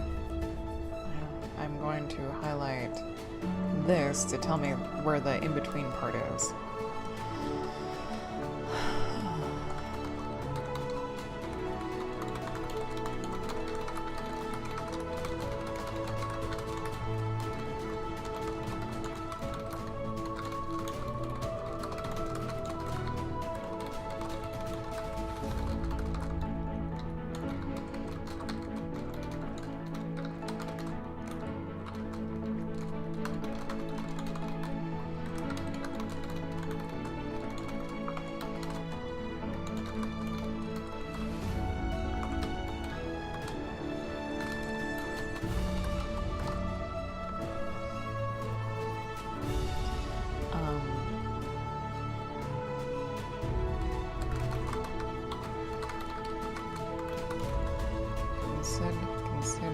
There we go.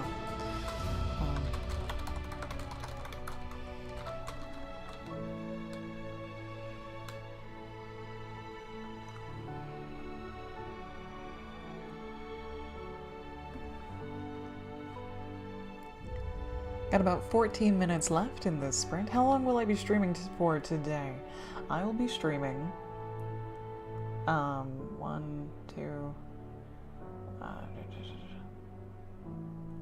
4 hours total-ish this morning, and I'm an hour and a half into that.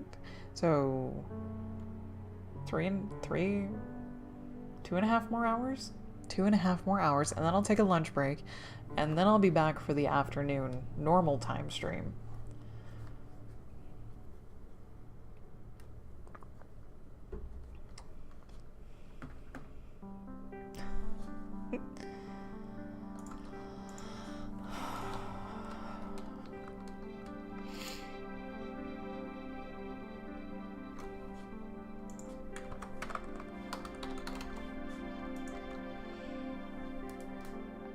Oh.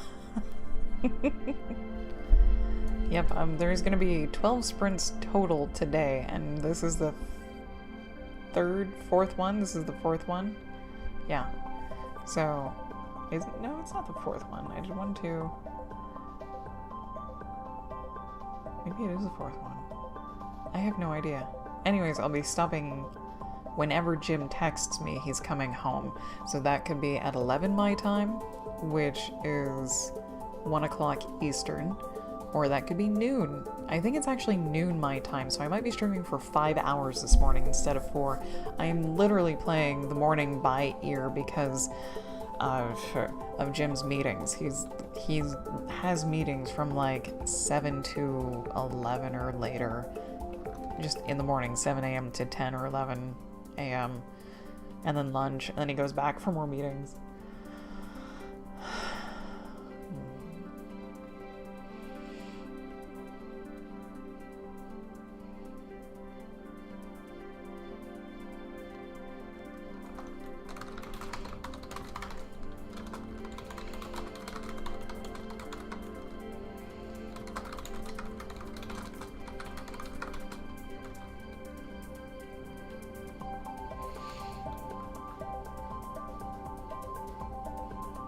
Nice, Erica. Nice. Gonna be back either tomorrow evening or sometime Friday streaming. And then Saturday, you resume your dual streaming with your illustrator. Awesome. Oh, illustrations. Oh, book covers. Oh, that's another thing. Oh, dear. I was planning on doing some art for this.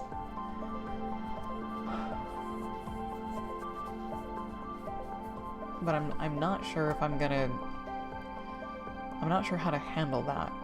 I don't know if I'm going to be doing it this month if I finish this, and I'll still have the word sprint in the corner, or if I'm gonna just try to write all 30 days. I actually think I'm gonna write all 30 days this month, and when December hits, like Mondays, I'll try to illustrate this.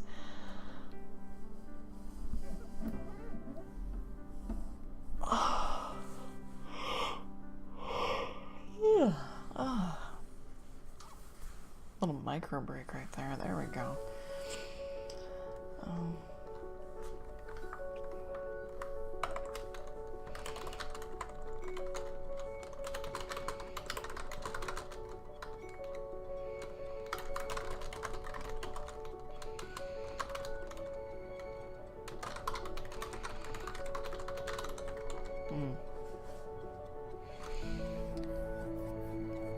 Got about 10 minutes left in this sprint.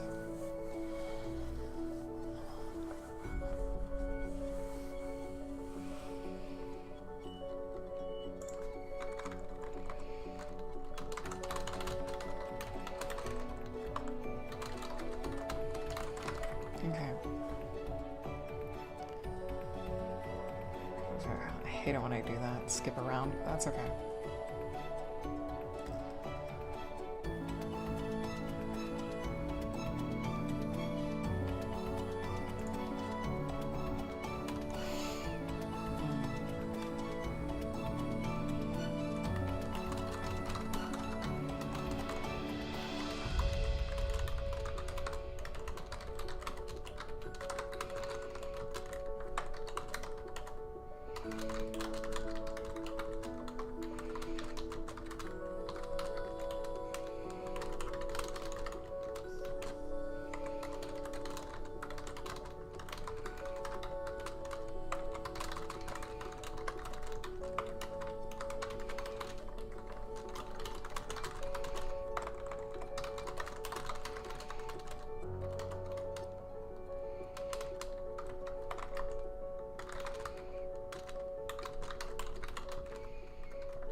I don't know where I'm going with this.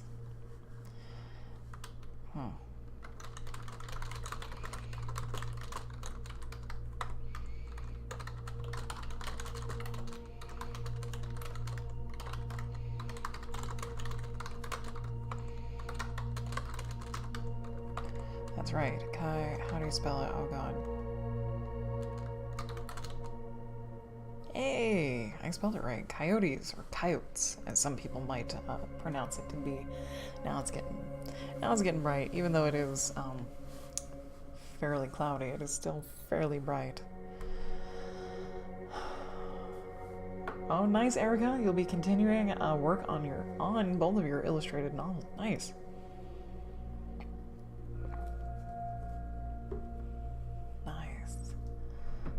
I love comics and illustrated novels. I really do. That would probably be my preferred method of reading if I had a choice. Or graphic novels, actually.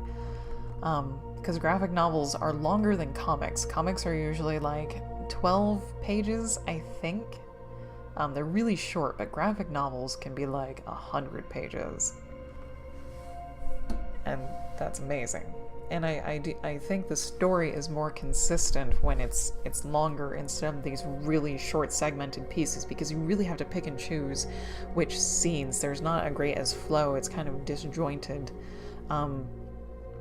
Or it takes forever to tell the story because you're not being disjointed and you are flowing really nicely. And then it takes like 30 issues and you have to wait for those 30 issues rather than getting the whole book in your hand.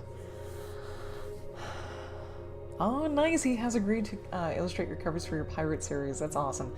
It's awesome when you can find a singular artist to do all of your series work, so that the style is consistent. Even if their style changes, it will be subtle enough that it won't look like 4 or 5 different people did the covers. I got about 6 minutes left in this sprint.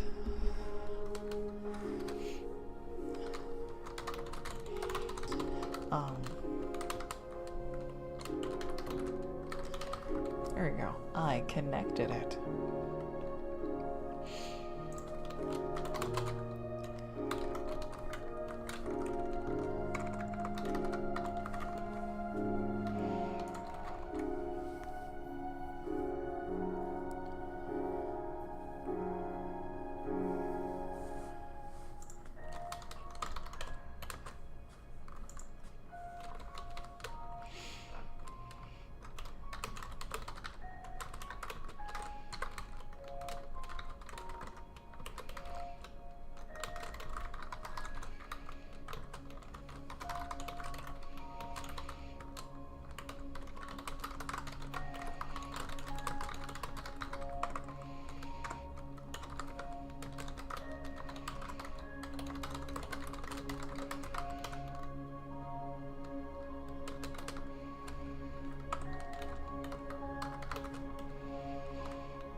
It's not exactly a graphic novel, but it's not a novel either.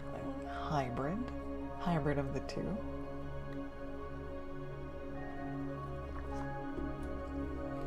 I've been thinking about doing pixel art for this.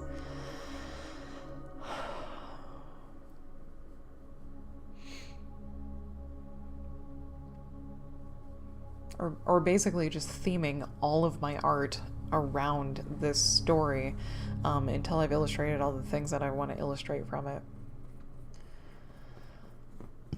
So like Mondays I would be sketching or drawing, Tuesdays I'd be doing pixel art, and Wednesdays I would probably be coloring the thing that I sketched or drew. I'm slowly changing over to only doing original creative work. Even though I have a crap ton of lines to color still. Got about 4 minutes left in this sprint.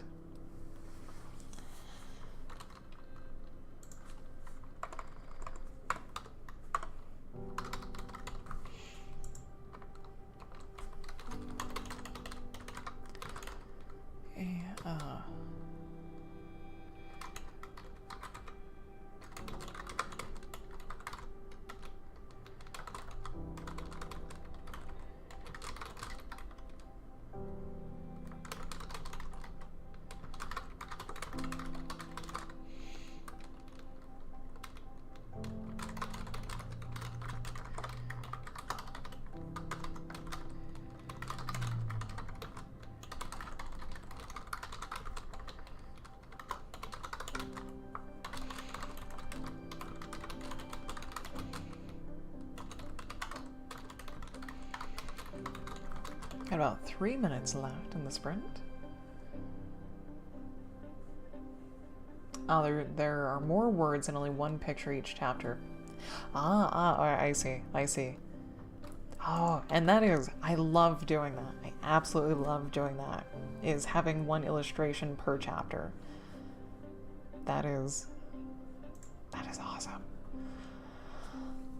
Okay.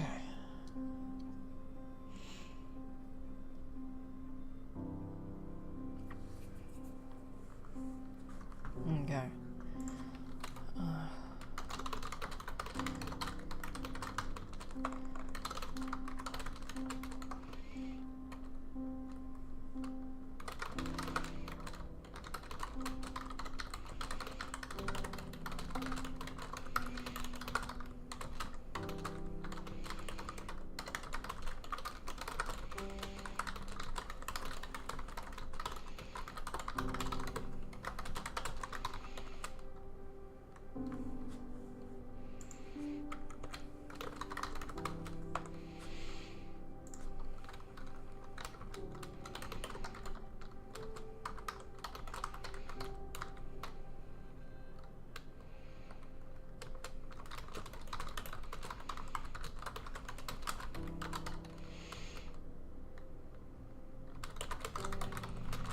There we go.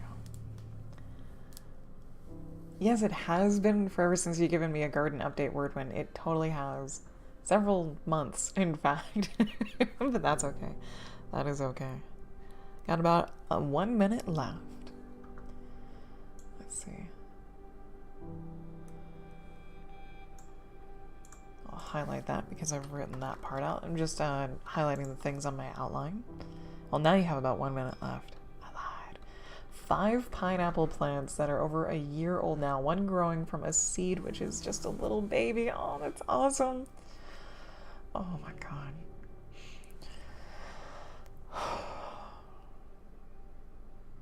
A banana plant which is doing well, as long as you can keep your cat from eating on it.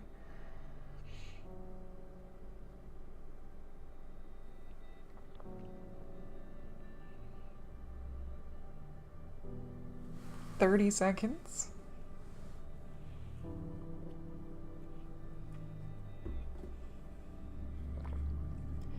Do you, Erica, do you like writing the whole thing out and then getting it illustrated, or do you like the one chapter at a time approach? Oh, you hate being behind. All right, that answers that. 4, 3, 2, 1. Time's up. Time is up, and I'm also going to be taking a stand-up break at this time. If you guys have been watching or writing for a while, I highly encourage you also get up, stretch, maybe grab a snack or breakfast or some water, and I will meet you guys back here in about 3 minutes.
Alright, we are back. Thank you for sticking with me through that short break. Does it pop my ears? Wordman also started some cinnamon basil last week, already sprouting. That is so cool. Ginger plant is getting huge. Need to divide it soon. Maybe keep some root for cooking. Yes, ginger is life. I love ginger. Current selection, room for 6 plus. Here to here. 312 plus 312. 458. There we go. Add it to the total.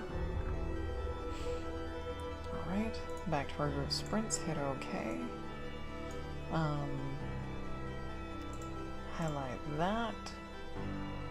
Start a group sprint for the top of the hour, the top of the next hour. Which I think, yep, is this guy for 20 minutes. Make it public, create group, copy, paste. Erica, one chapter approach is better for him because it doesn't make him feel rushed knowing that you're waiting for him to finish the illustrations. Yeah. that does take quite a bit of pressure off of an artist. The tomato plants, which are outside, are still flowering, and Rammstein Angle, SKE, thank you for the follow. Much appreciated. Welcome to the tank and well met. We're doing nano today. Just nano writing, sprinting, all that good stuff. Your ginger is ornamental. White flat leaves, lovely white pot flowers. Ooh. I'm gonna start some culinary ginger next year. You have wild onions working down. And your tomatoes are still flowering and producing tomato. Oh my god. It probably won't last much longer, but oh my, take advantage of all the tomatoes. Oh, sorry. Got about 4 minutes until our next word sprint. Just call you around? I can do that. I can do that. I've seen you over in Blaine's chat. And the only reason why I'm not watching Blaine this morning is because I'm streaming myself, trying to, not really catch up for Nano, but to get to that, 50,000 word mark today.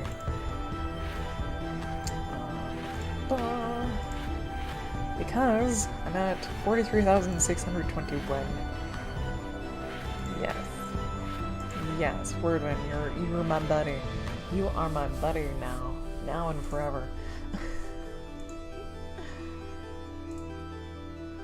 Who we got? Alright. If anyone else would like to join and you're a buddy of mine, there you go. If you're not a buddy of mine and you would like to be, so you can participate in the sprint, there's the link to that. Or you can just listen to the stream for that, instead of actually hitting the link. How many words today have I logged? Give me my stats. Give me my stats. There they are. Okay. 585 so far. Ooh, okay. It'll eventually hit. It'll eventually hit. So close. So close. My wordiest day was on November 2nd, and I did 6,000 words, and that was in 4 hours, so I'm pretty sure I can get there. We can do this.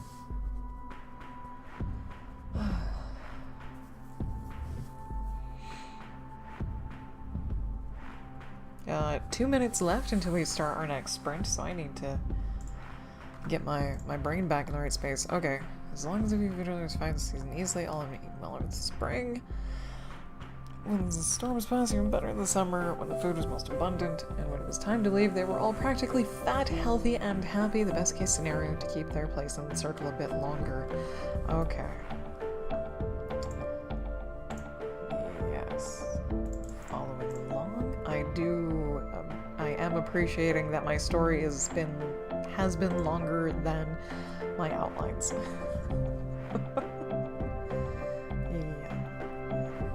The main reason why I'm pushing to the 50k mark is because I got to the end of my story and it was not 50k, it was like 36k, and so I've been adding in I've been adding in the K's, basically. Which I have to be a little bit careful about saying probably how many? Thousands. We've added thousands of words. Literally, I have added thousands of words after the story was finished and told. And I will be checking my phone, even though it's on Do Not Disturb. It's mainly so in case Jim wants to surprise me. This. Yeah. Writing is going to be starting soon in 20 seconds. 20 seconds, and it's a 20-minute sprint. How was date night with hubby? It was awesome. Yep, it was awesome. The restaurant that we went to had better food than the last time we went there, which usually isn't the case. It's usually either the same or worse, but this place actually was Let awesome. the writing begin. Let the writing begin. 20 minutes. Go.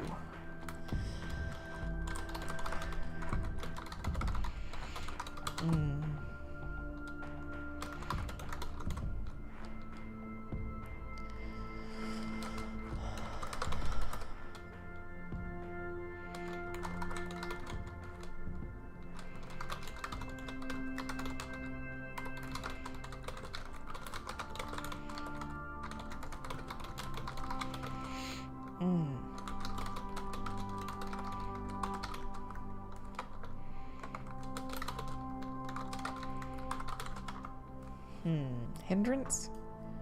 Oh, there's no hindrance, it's just hindrance. Okay.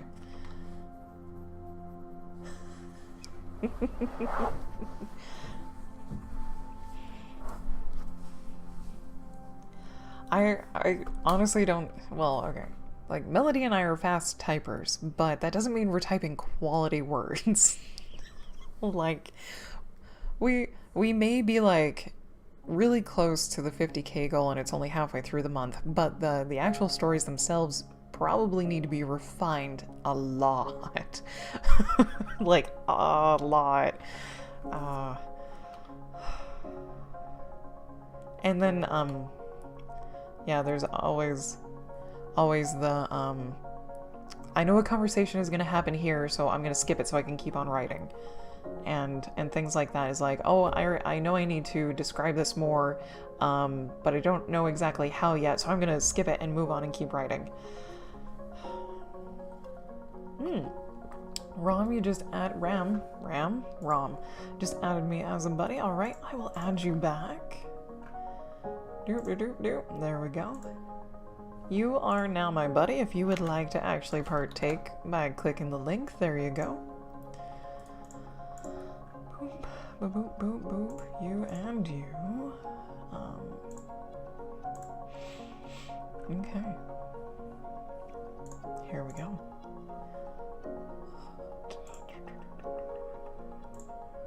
Outline. There we go. Okay. Okay. When are the wolves going to make their lives too difficult? I did highlight that. Okay. Awesome. There we go. Okay.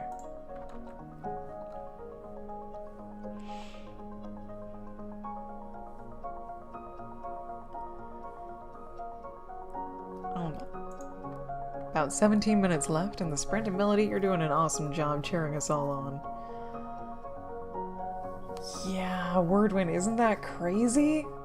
Like, the regional... Oh my god, the regional stats for Nano blew my mind when I found them. Like, I do want to show this. I do want to show this. So, I don't know if this is for the entire state.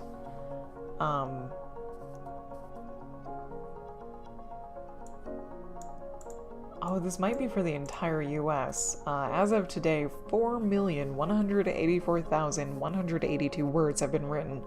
That might be for the whole country, but I don't know. Or that could be just for my region. I don't know. Because I know over like last weekend, there was the challenge to collectively write from everyone participating to, like, over 1.25 million words. So, yeah.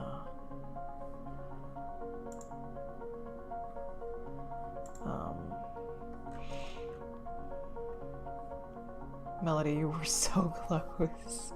So close.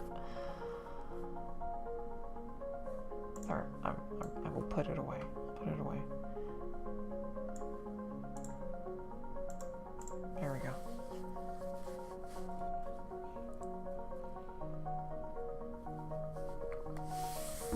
Okay.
.301 members there, but the surrounding regions have thousands of members, yeah.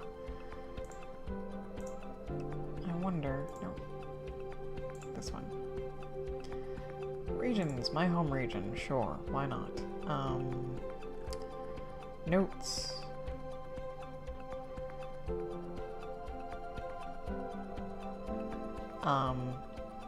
I have 506 novelists, and yeah, 4.1 million words were written.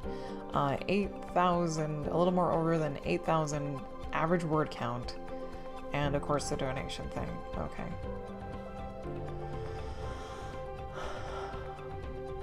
Yeah, I was surprised at the writers, because somewhere I saw a map of where all of the writers were located, you know, vaguely what cities they were from, and some of the cities I'm just like, wow. I don't know why. I don't know why, because those cities would actually be pretty good for writers. They're small, not very distracting, great for hermits. Yeah.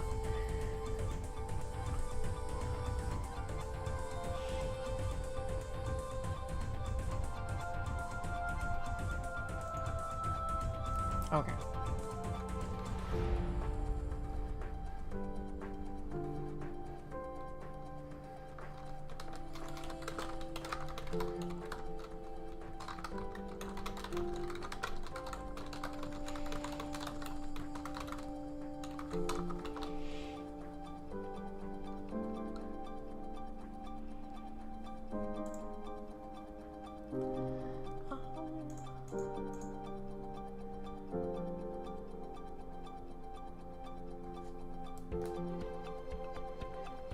Okay.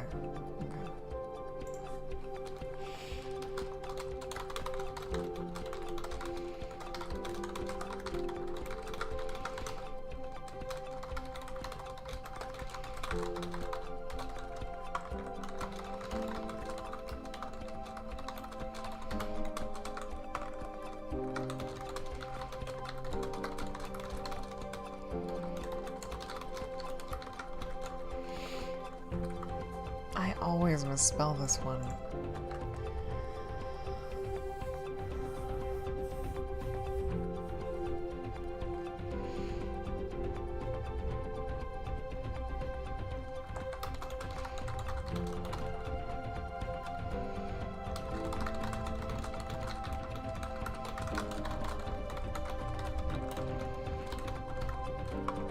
probably gonna... Yeah. Yes.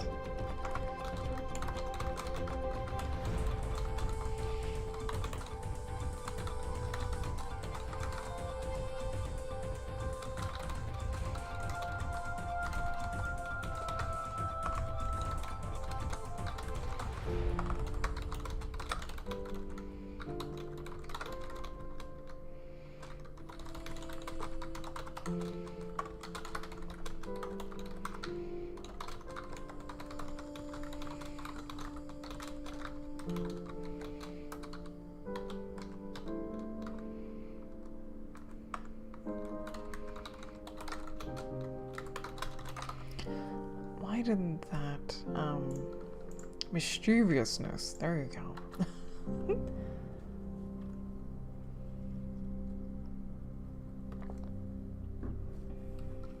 Wordwind, there might be a way to make your own region. Got about 10 minutes left in this sprint.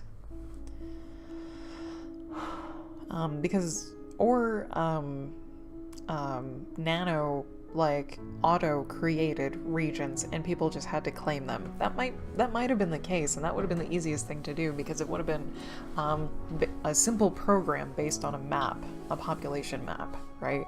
Or just a city map, which wouldn't be entirely accurate, and it would lump people that probably were on the outskirts of those regions into that region when they might have been part of a different region. But that's okay. I don't think they're going for like 100% accurate hoop-de-raw, and they might have done that to just keep things nice, neat, and organized instead of having like 6 different regions in a city.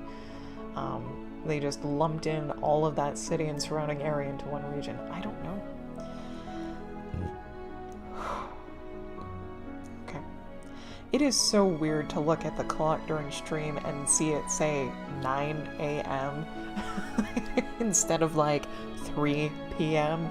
It's weird. It is so weird. I've been streaming for about 2 hours. Been streaming for about 2 hours already. I think maybe on my next break, or this next break, I know it's not a stand-up break, I might go get some orange juice or something to perk me back up. Wordman, if it helps, mine says 11 a.m.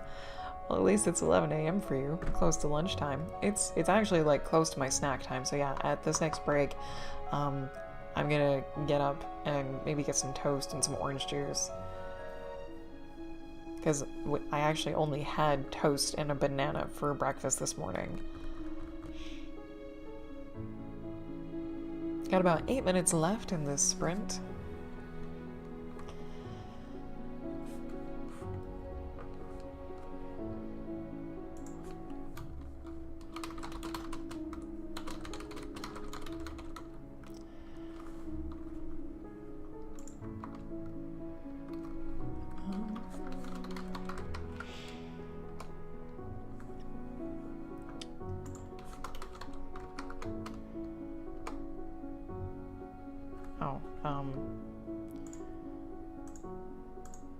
Jesus. Okay. That was cool. I didn't know that could do that. Got about 7 minutes left in the sprint.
Got about 6 minutes left.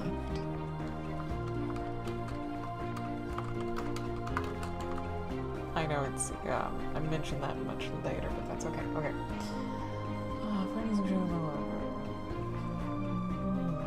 So I need to describe another meadow.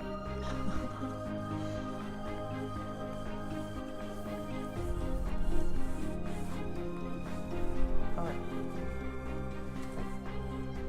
Try and stay centered in more ways than one.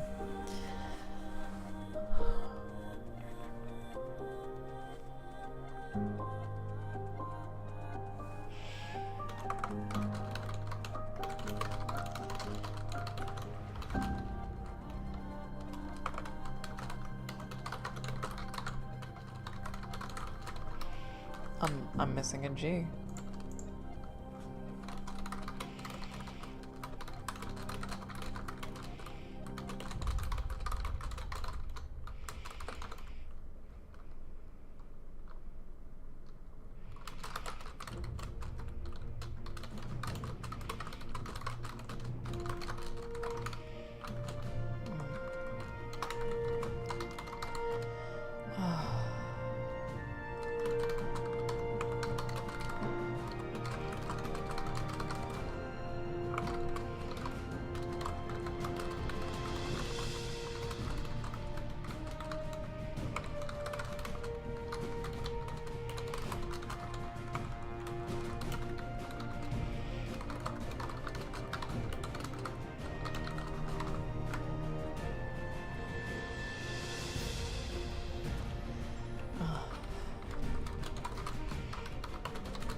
Deer are frickin' nimble.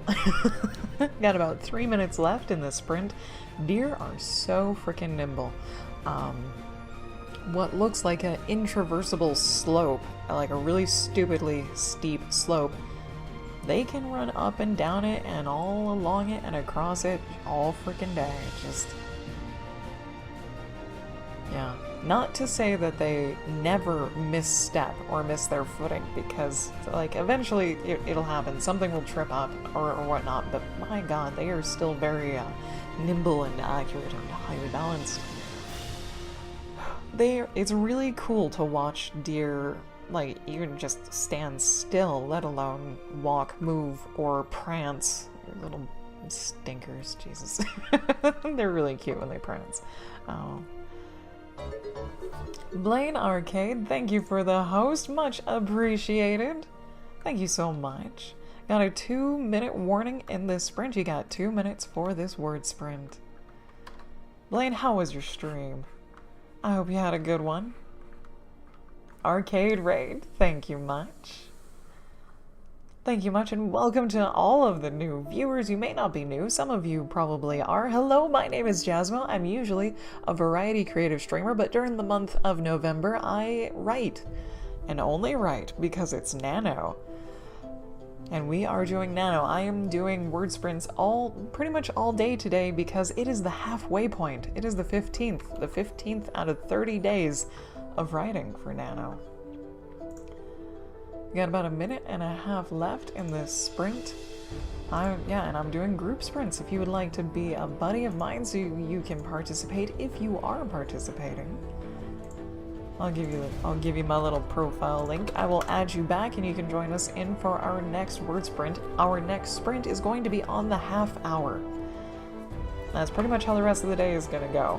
On the hour and on the half hour, we will be doing 20-minute sprints with 10-minute breaks to keep things nice and steady, not too stressful, etc. All of that good stuff. And I need to regather my thoughts. At least I'm writing a little bit more. That makes me happy. Okay. I am going to get up on this break and get myself a snack because I'm hungry. Word win raid defenses, yes. I do actually need to. Yeah, so I'm going to add in my word count now. Or not now. I'm going to find out what it is. Okay. I'm going to find out what it is, so I can go get myself some snacks, some snackums on this break. Yeah, alright. Got 10 seconds.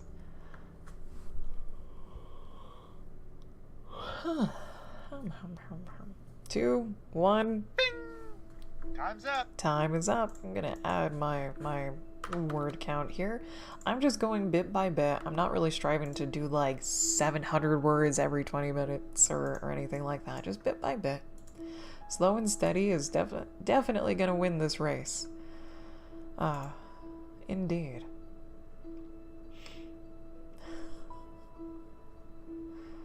Wordwin newsletter is gonna be 50 pages. That's alright.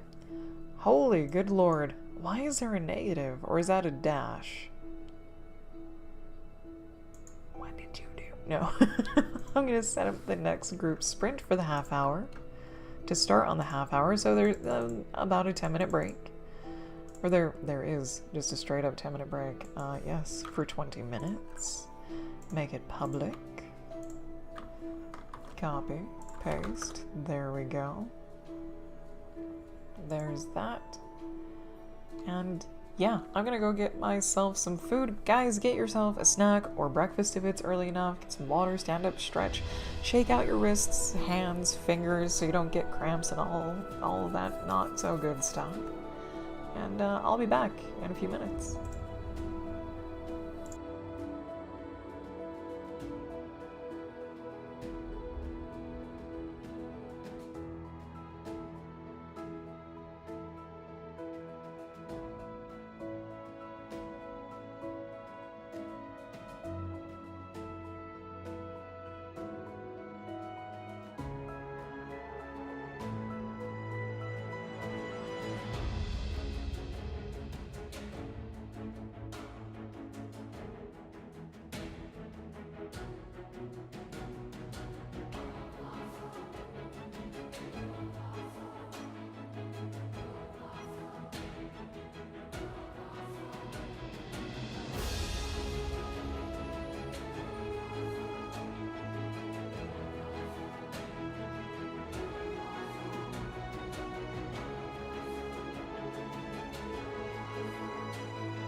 Alright, I'm back. I've got my toast.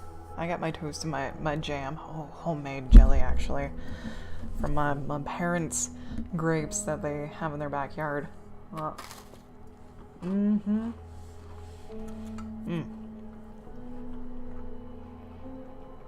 Little less than 4 minutes until our next sprint. I do apologize for eating on stream. I normally don't eat on stream, but when I do, it's because I'm hungry.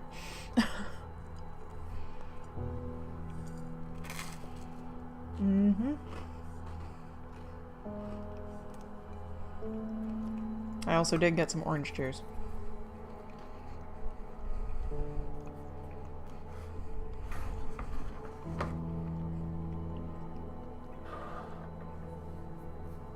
I'm trying to find a safe place to put my plate after I'm done.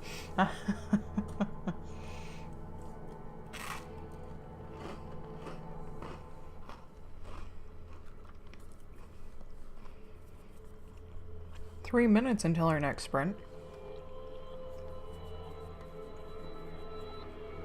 I've been trying to think of deer names.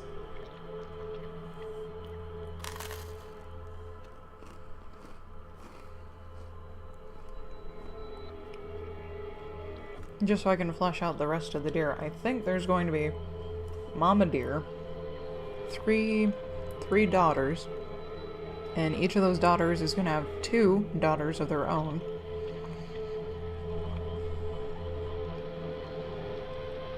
So that's 9 plus Stomp, the only male. That's 10 deer. 10 deer.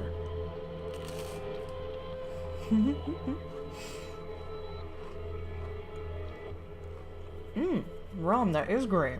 Congratulations on the sprint. If you were a sprint, or just the addition. Just the addition. Oh my god, I don't think I posted the link to the sprint. I may not have. There it is.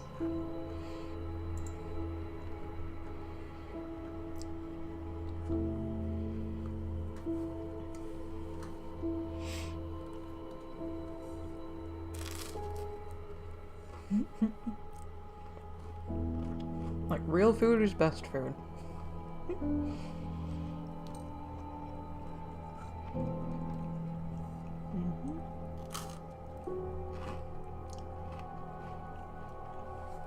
I think I'm just gonna finish my toast even when the sprint starts. I only have 1 piece down.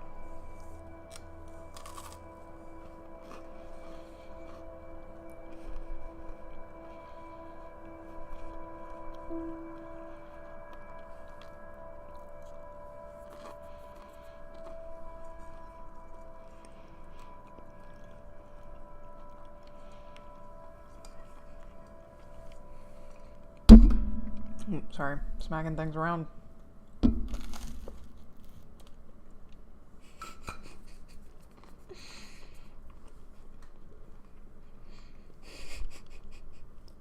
I only made 2 pieces of toast this time. Not 4.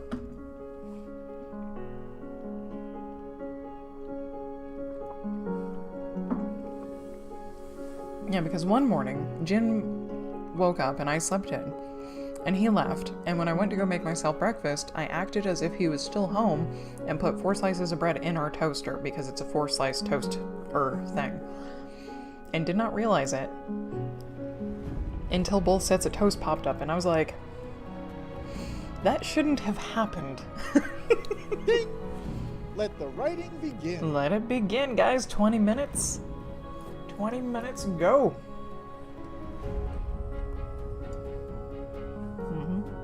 And these are also really tiny pieces of toast too. Like, they're not incredibly large.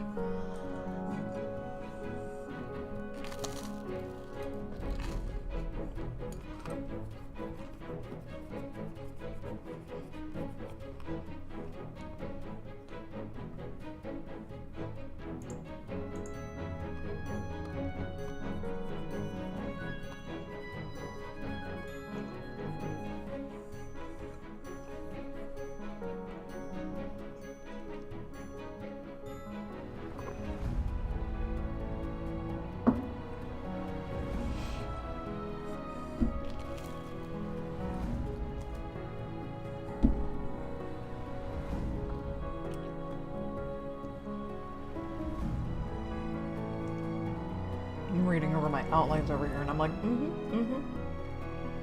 That is a thing that will happen.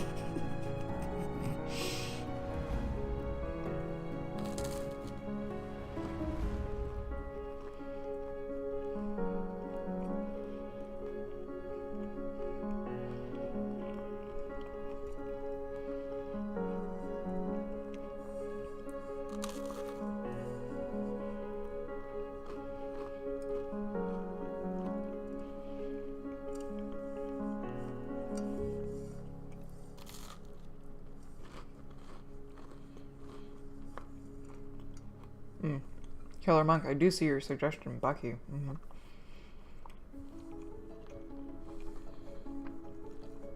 I don't know if OpenOffice has an autosave feature. If it does, I'm hoping that was it.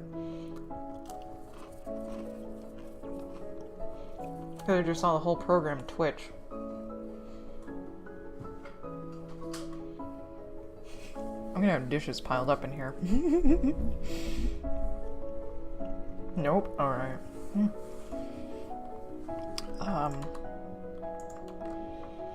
Don't die on me.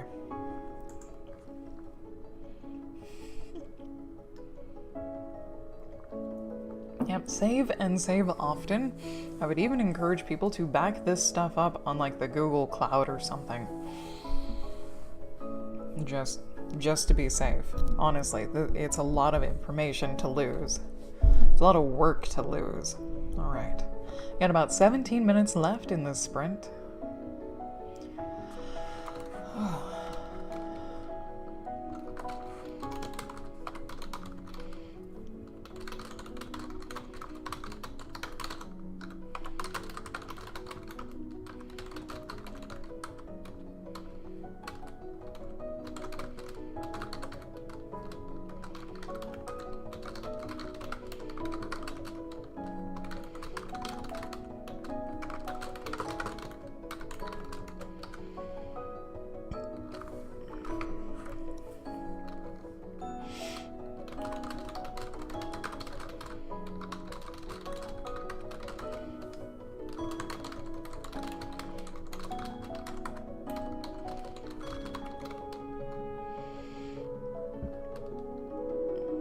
At least it has a crash dock feature. Yes, it does. And it has saved my work from obliteration many times. Got about 16 minutes left in this sprint. Yeah, I am like super thankful, grateful for that auto recovery feature that this has. And I think Microsoft Word also has it.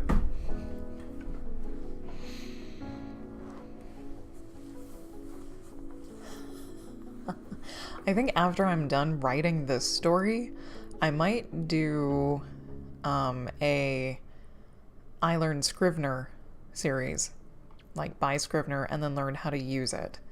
Kind of like I did like the summer of Krita. Krita was another free art program, and I wanted to learn how to use a different art program just to push myself out of my own comfort zone. Because I usually hate learning a new technology, well, not a new technology, but a new art program, because the settings and whatnot, it's basically an alien world you need to learn.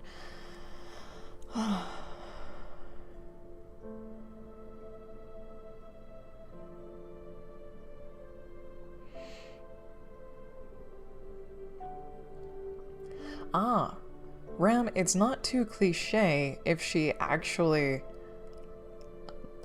It's not too cliche, no. No, it's not. Especially if it's like heat of the moment. Yeah. Scrivener has a really good tutorial. Yeah. And the reason why I thought of it was because Morbid got Scrivener and she spent a ton of time learning how to use it. Because I guess it has like a ton of features and organizational awesome things, and I don't want to just like buy the program and then start using it and not knowing all of the things it is capable of, because that's what I did with GIMP. And I got about 14 minutes left in this sprint, and while that was okay for GIMP, like I've been finding out new things about GIMP all the time that are really useful, that make my life more simple and make it faster to do certain things.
Two of Scrivener's most powerful tools. Oh my god, I can speak.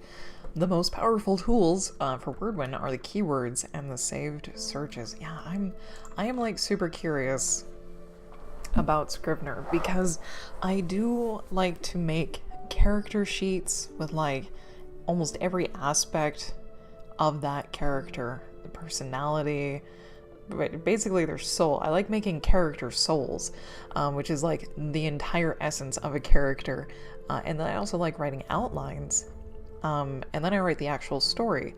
That's 3 different things saved in 3 different places, all separate of one another. So I have to open 3 different things to access all of them at the same time.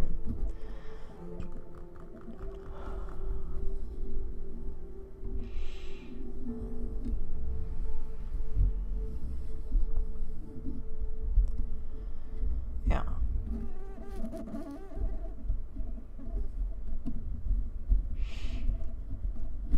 That'd be sweet if there was an online, like a cloud Scrivener. That would be cool. Someone should let the Scrivener people know that.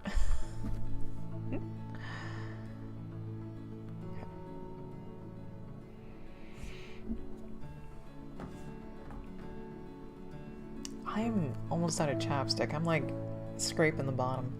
Got about 11 minutes left of the sprint. Ah, there is a cloud Scrivener, but it's an iOS, alright. Yeah, Melody uses Google Docs. And apparently it connects to Dropbox. I did not know that. Dropbox to me was too clunky and slow. But that was because art was being passed around, and art files can be massive. Huge! I'm just like, ah.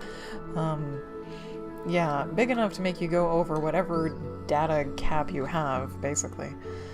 Anyways.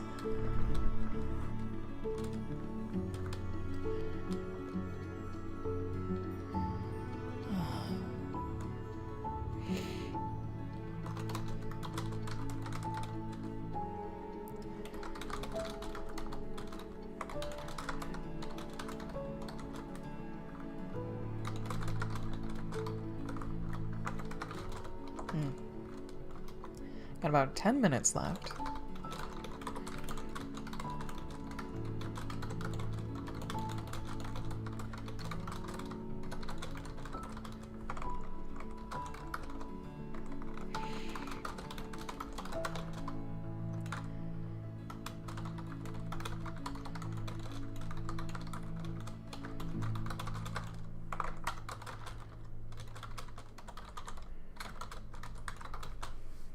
I hope I did that math right. There's six baby deer.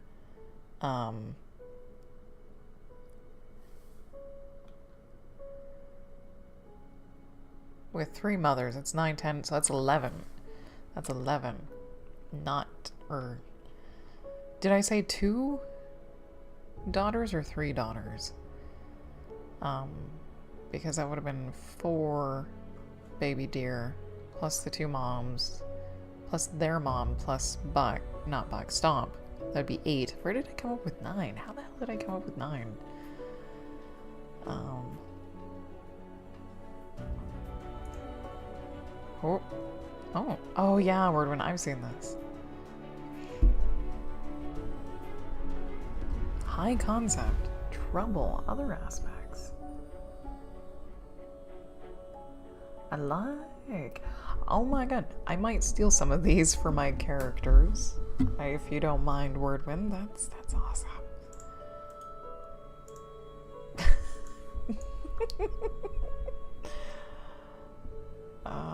Yes.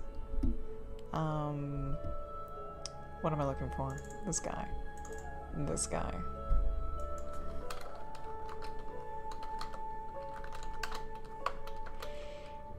I can spell.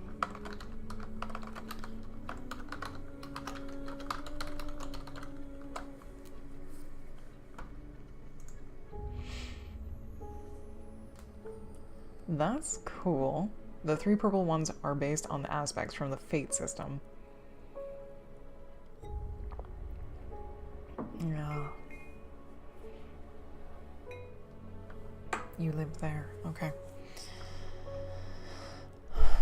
I guess it's 10. It's either 8 or 10. And it's or 11. It's either gonna be 8 or 11. Oh my god. I can't math right now. Okay. Mama dear. I kind of wanted her to have 3 daughters. Each daughter has 2 kids. So that's 4 plus 6. Because 3 times 2 is 6. So that's 10. That's 11 deers with Stomp. 7 minutes left in the sprint. 10 charges. There were 10 does in front of him. Alright, there we go. The keyword. Oh my god. Oh my god.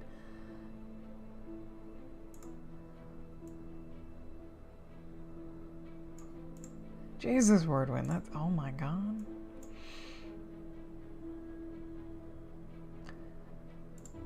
Dude, just the organization of this page is insane.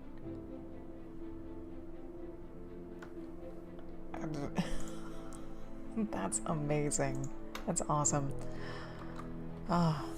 And where is my peppy encouragement for Nano?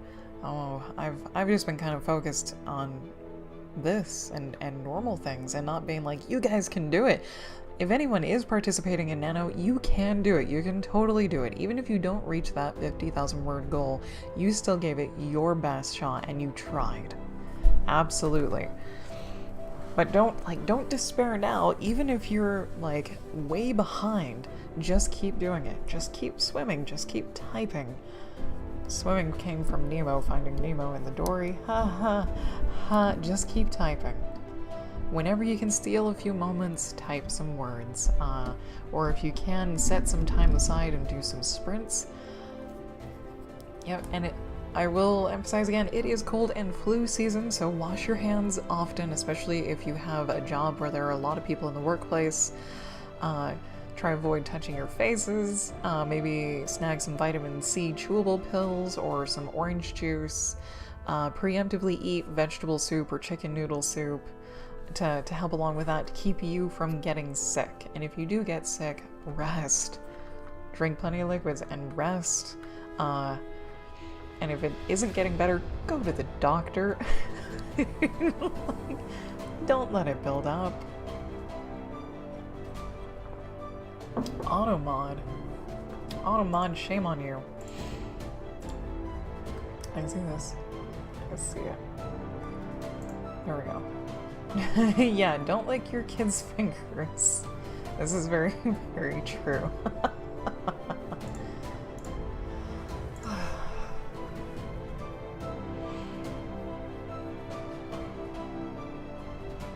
Yes, even if you are finding a ton of time to write and you're just writing your little fingers off, still take breaks. Take micro breaks, take stand-up breaks, make sure you stay hydrated and you stay fed. Like, don't put off eating or drinking or anything else. It's like, listen to your body. You'll eventually find a good pace, and you'll get like a lot of writing done in chunks, or little by little. Like what I'm doing, I'm like chipping away because I'm more focused on the other things apparently. Or maybe I'm just trying to think, I'm trying to think of like how the scenes are gonna go.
Got 2 minutes left in this sprint.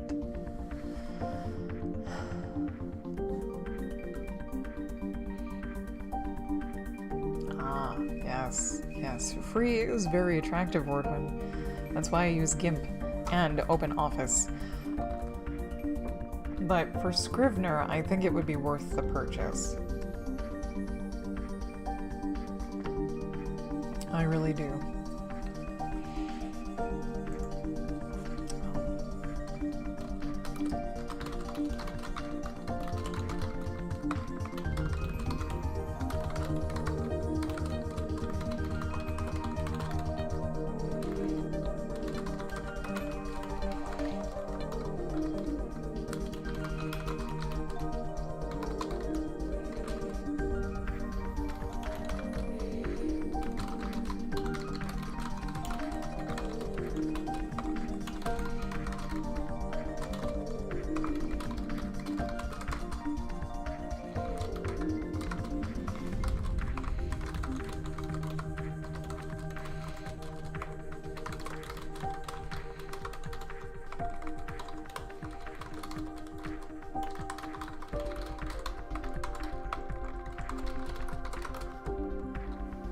Trying to smash the two pieces together.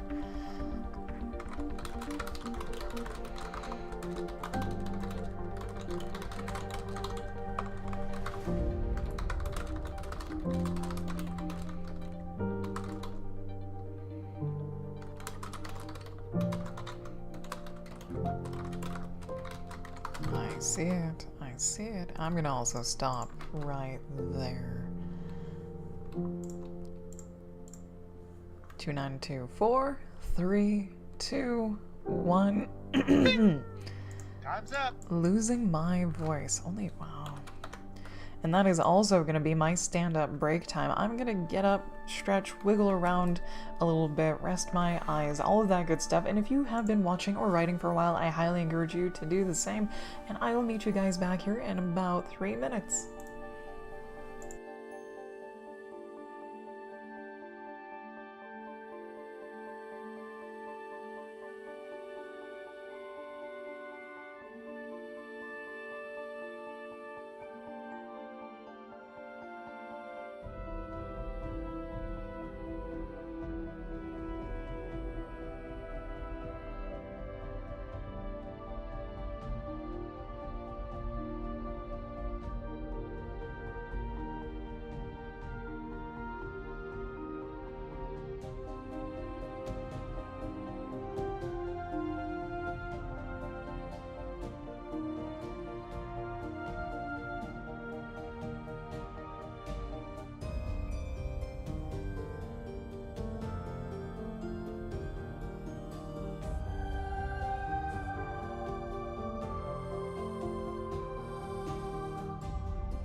Alright, we are back.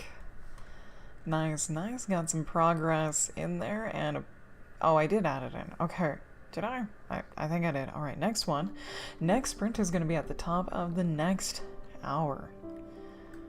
Yes, okay. Which... Nope, this way. There we go. Another 20. Make it public. Create that group. Copy that thingamajig. Ooh. Wordwin. What is this? Sponsor offers. Weird. Not weird, I'm just,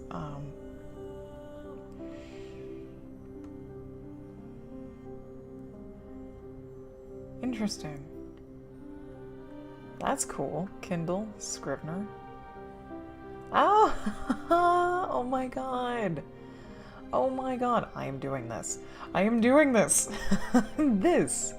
Oh my. My, that's amazing. Yes.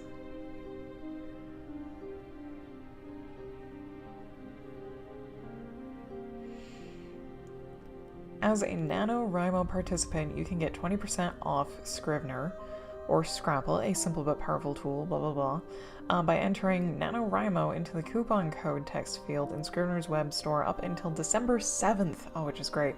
A special NaNoWriMo extended trial version is available too at the link below. And the winners will also be eligible for a 50% discount on Scrivener's regular license on either Mac or Windows. Okay. I'm gonna save that. Okay, that's gonna stay right there. So in about 4.5 minutes, we're gonna do another sprint.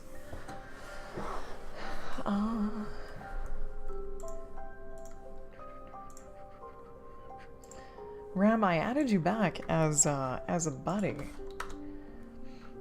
As far as I know. Marvbot, hello. Good to see you again. How are you doing? How have you been?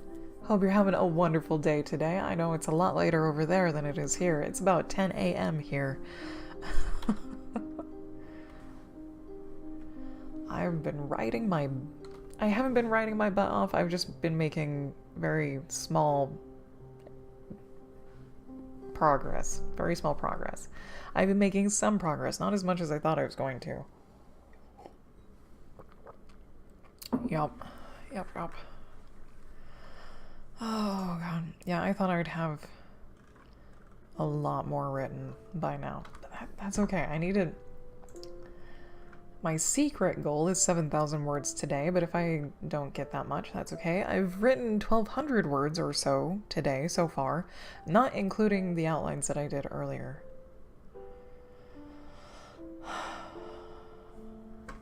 Slowly creeping up there. I'm at 44,257 words. Yes. Oh, that's alright, Marv. That's totally alright. Take your time. Take your time.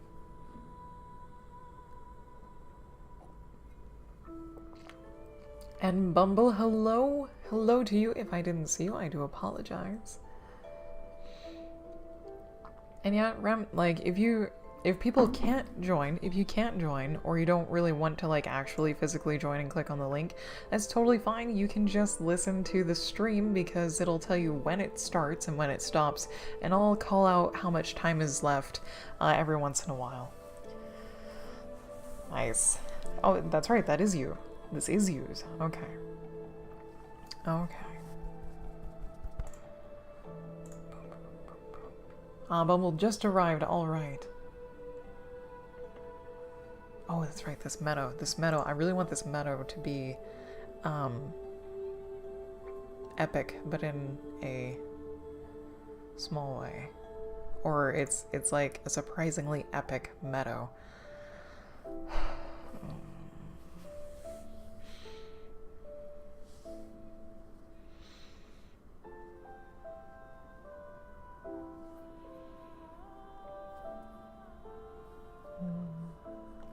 Sorry, the music. I'm just like... I really should have a picture of a deer instead of a hummingbird up there. Shouldn't I? Shouldn't I? Boop. Sure. There. There we go. That might actually help. That might actually help. I am a very highly visual person, so having the visuals will probably do some good. I wanted to... What did I want to do? This... Stats, yeah. Yeah, just because I'm obsessed with the stats. Got about a minute left until we start our next sprint. Gonna finish my orange juice. And open my water.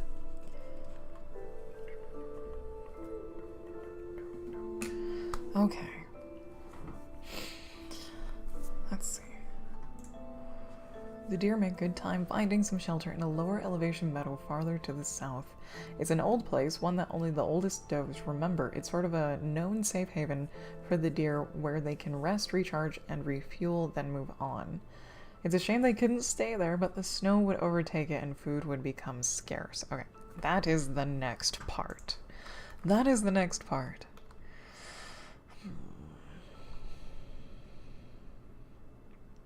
Duck face of consternation.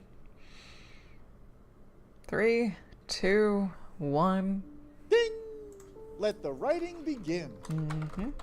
Mm-hmm.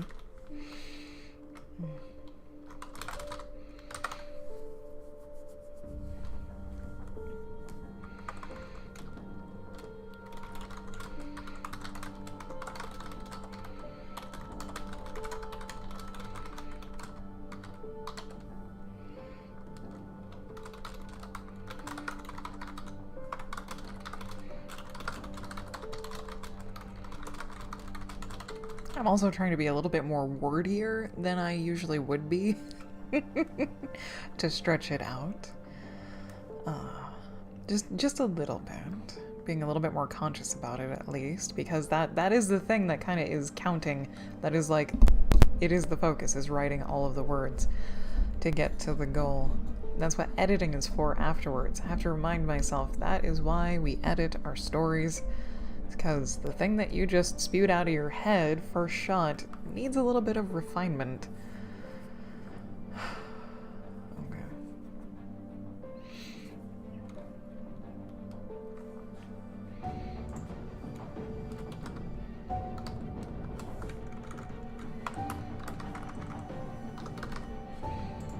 Okay.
I can probably do that better.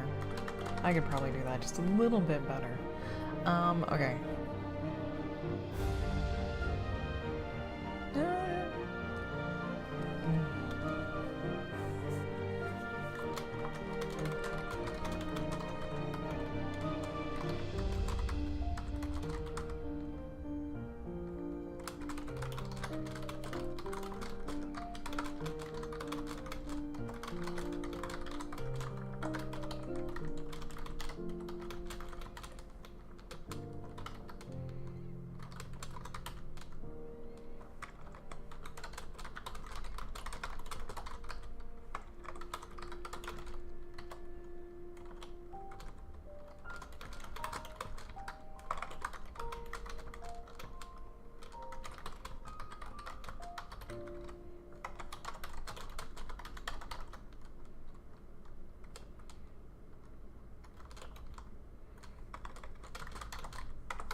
Somewhere I think I spelled deer with 2 E's.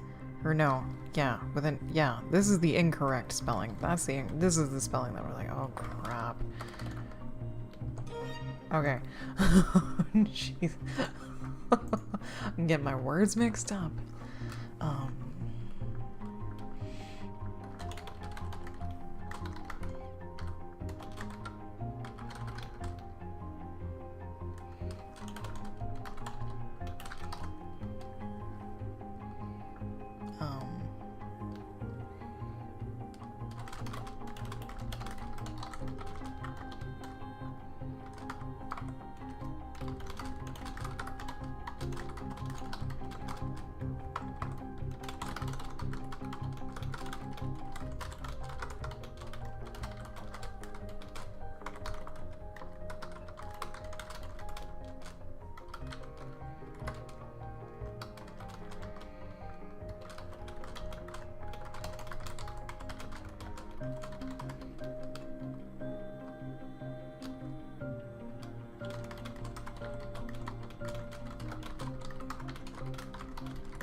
The Starbound soundtrack.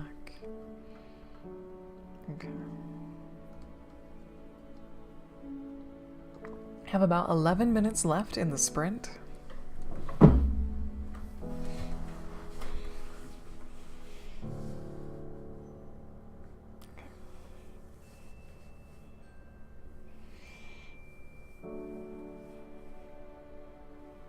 take a little micro break.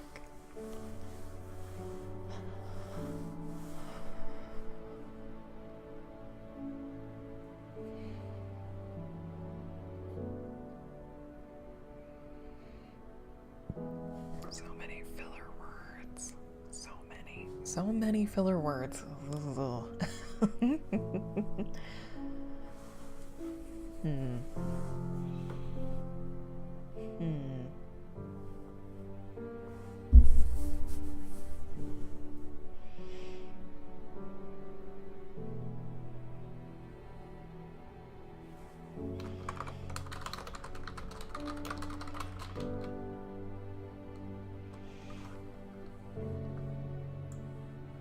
Here we go.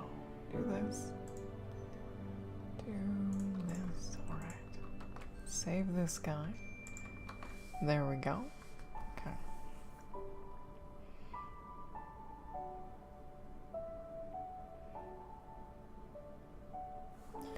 Where do they have...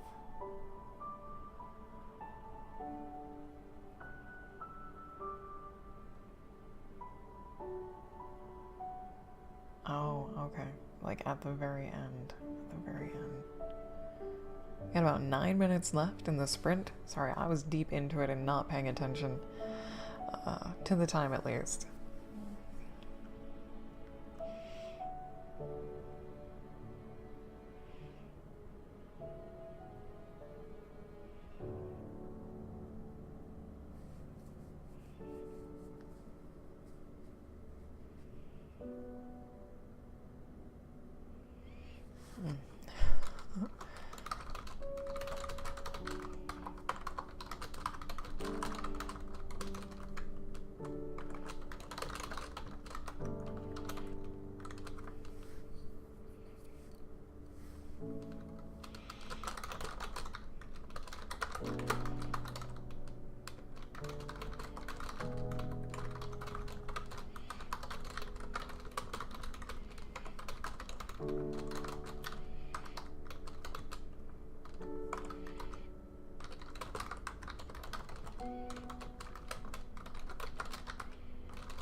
Words.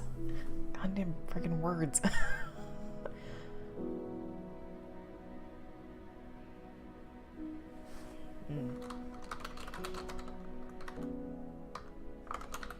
There we go.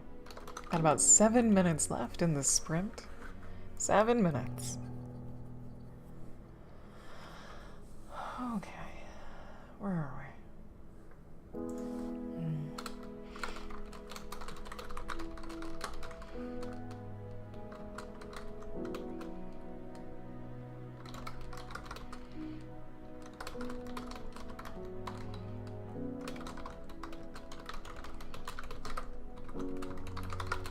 Sure, why not? We'll have a little deer meeting. Word win. It's so easy to tell when your outside cat is inside for the winter. Just start to eat and yeah. The can I have food too?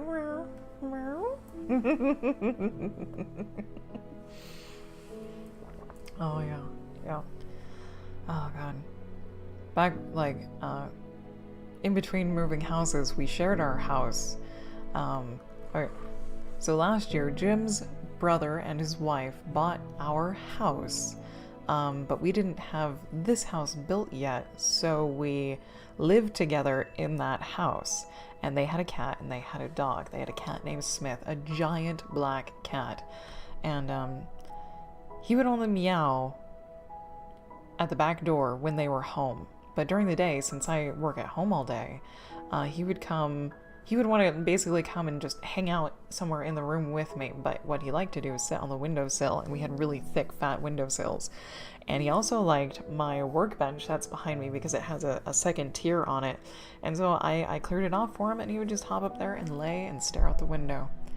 And then sometimes he wanted in my lap, and it was really weird because I'm slightly allergic to cats. Well, actually, yeah, just cats. So I'd have to constantly wash my hands because I love animals, and it was really nice actually having some for a while, or like being able to interact with them for like 4 months.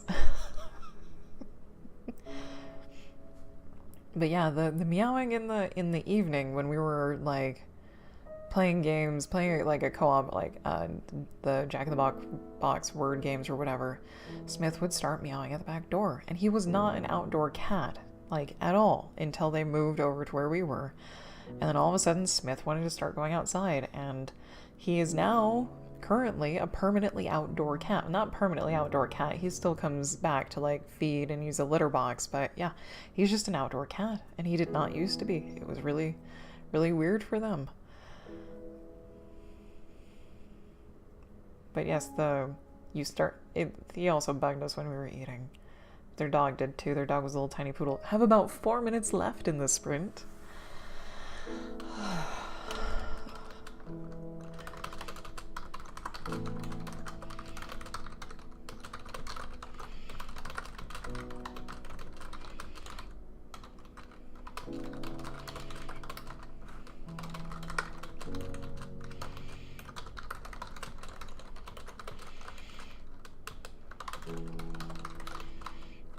Oh my god.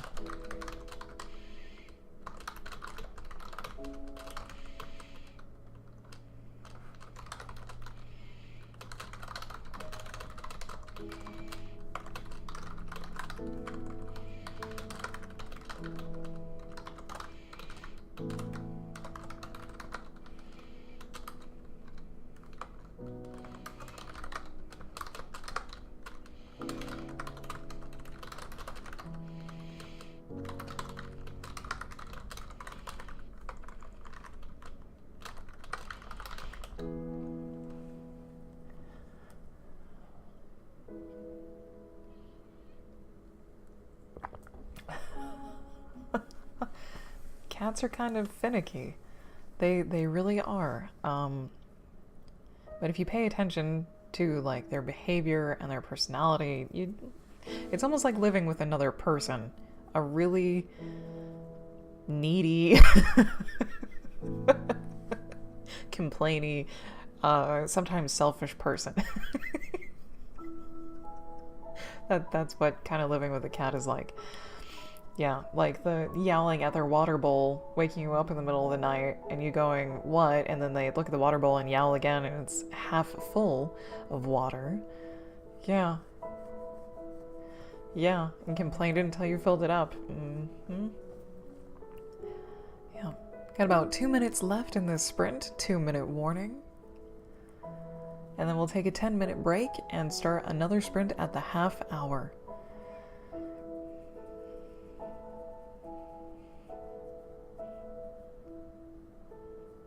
Yeah, Smith's favorite toy was not one that his cat parents actually bought him. It was a piece of yarn that I pulled, like, from my yarn skein. That was, like, his favorite frickin' toy. It was a piece of yarn. In a box. Like it's like a collapsible drawer made out of fabric and cardboard. He loved playing in and around and on it. And then they got him like the granddaddy of scratching posts, like really super sturdy, awesomely built, thick carpet. And it was like he had never lived before until he got that scratching post, because it was a tower, and on the top there was a cylinder, but it also had a hole in the cylinder as well as the two sides, and he loved sitting on top of it, around it, like on every level of it. Yeah, I wonder if he still uses it.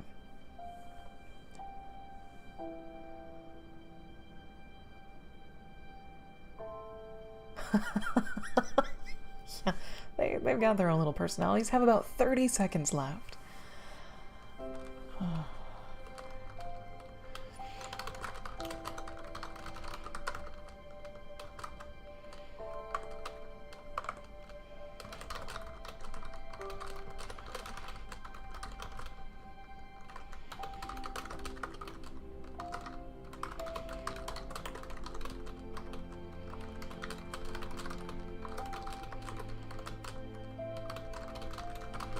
There we go. 4, 3, 2, 1.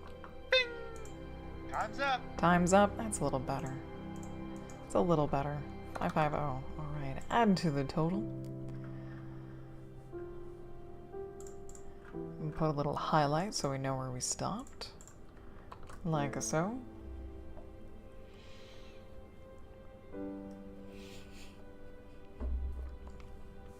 Animals are so weird. Pets. Pets are so weird. Cats and dogs are so weird.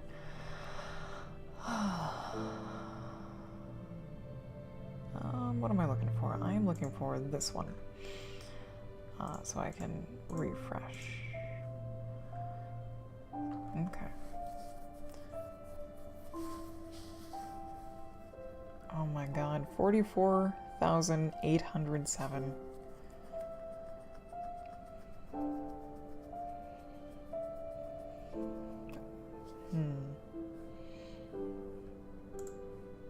I'm trying to predict in my head how much longer this is going to be. I don't think it's going to be 6,000 words. It might be like another 3,000, maybe.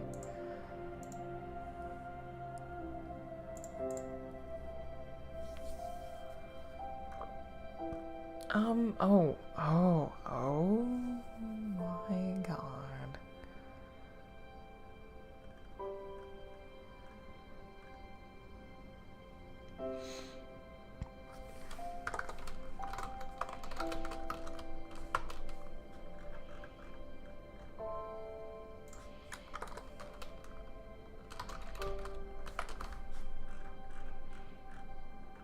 I don't need to write a continuous piece for the deer. I actually do need to break it up. Tech Angel, good morning. Still a bit behind, but you'll figure something out. Yeah. I know you will. You definitely will. You can do it. Anyone who's participating in Nano, you can do it. You can totally do it. Oh, let me send up another group sprint for the half hour. I was just kind of noodling around. I apologize. I'm not very Johnny on the spot this morning. I'm very much a tortoise right now, or a turtle. Taking things one little step at a time. There is the link for the sprint that is going to happen at the half hour.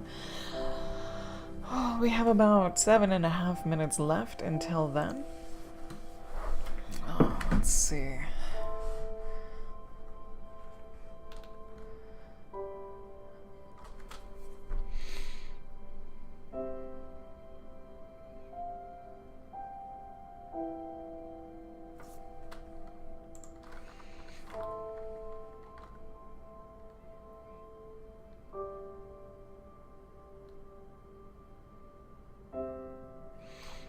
Okay.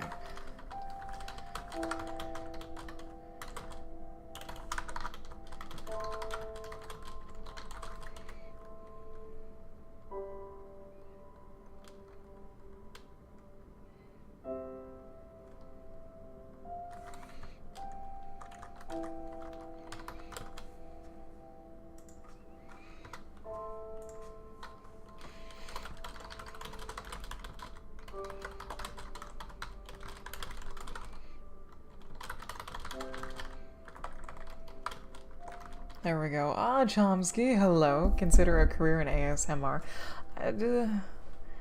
Maybe. Rom, you're having the best morning. Apparently you're now at 11,251 words. Congratulations on the progress. That's wonderful. Awesome.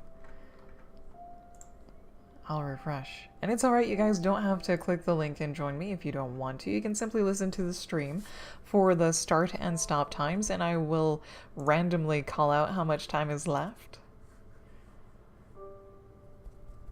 It's See, we're doing 20-minute sprints with 10-minute breaks nearly all day today. Nearly all day. Let me check something really quick.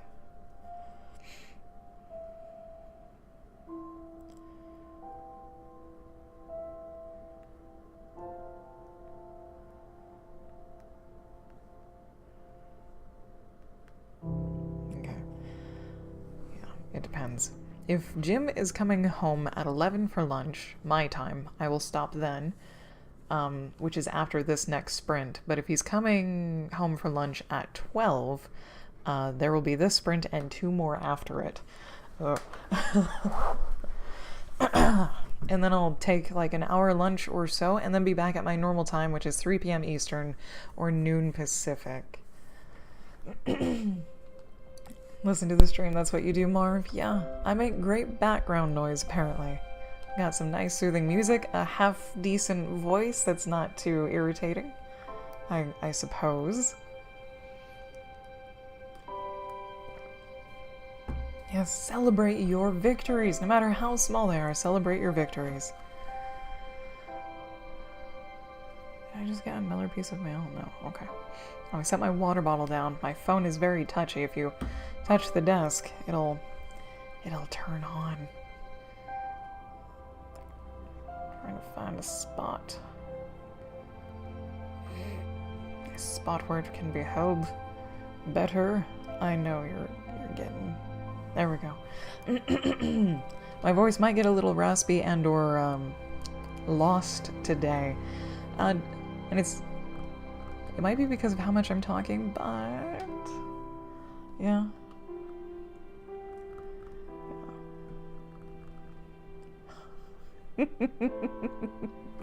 Melody, yes, you gotta work. You gotta work.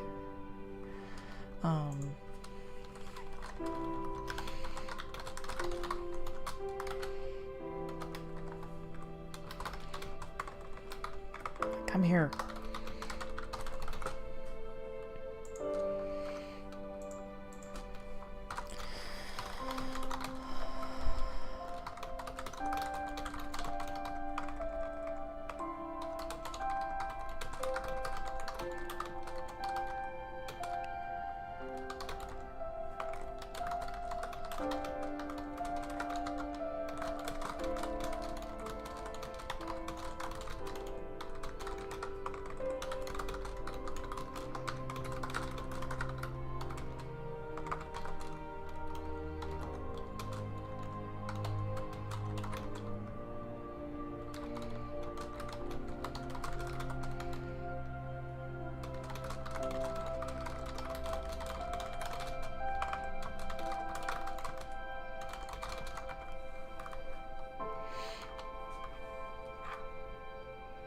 He's leaving at 11. Alright, this will be my last sprint, and then I will take a lunch break. I'm only going to take an hour lunch break, so I will probably be back an hour earlier than what I normally stream at in the afternoon. Got about 2 minutes left until we start our next sprint. Oh.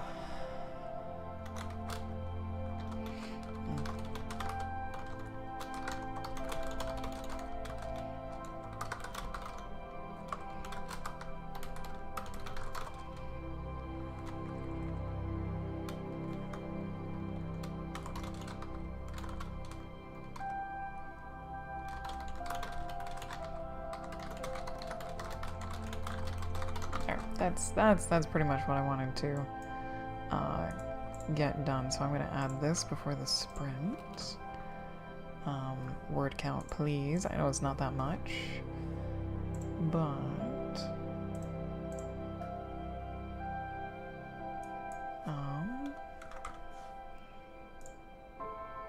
there we go. I'm like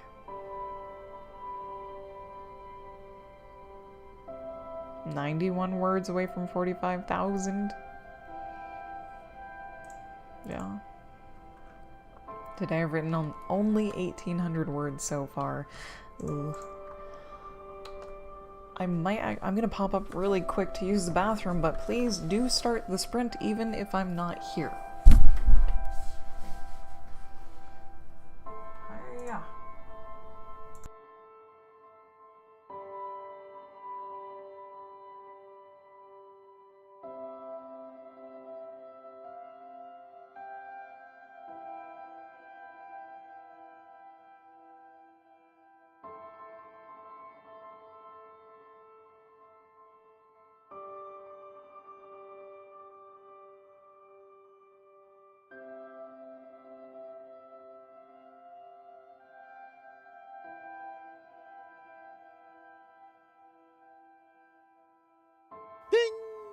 Let the writing begin.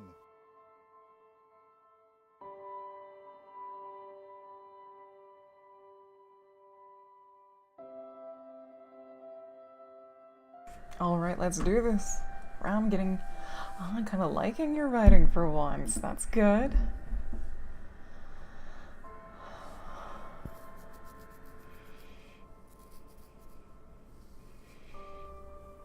Awesome. Okay, 19 and a half minutes to go.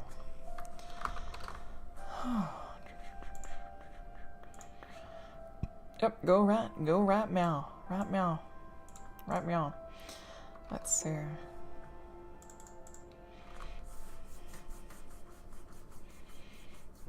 Ah, the wolves. The wolves. They're gonna come across some wolves. Ooh, scary. So scary for deer to come across some wolves. Oh noes. Oh noes. Yeah.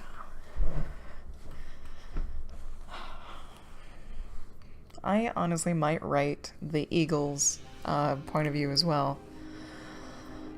Especially since I think this is only going to end up being 3,000 to 4,000 words total for the deer. I'm pretty sure I could do the same for the eagle, maybe. Maybe. So this is my last sprint before I take a break for lunch. Yep, and if you guys are new here and you haven't followed me here on Twitch, you can hit that follow button. You'll get notified, hopefully, when I go live. For a more reliable source of knowing when I go live, you can follow me on Twitter, which is also at JasmoColors as well. I will always update it with when I'm going live, 5 minutes before the show actually starts. Yeah.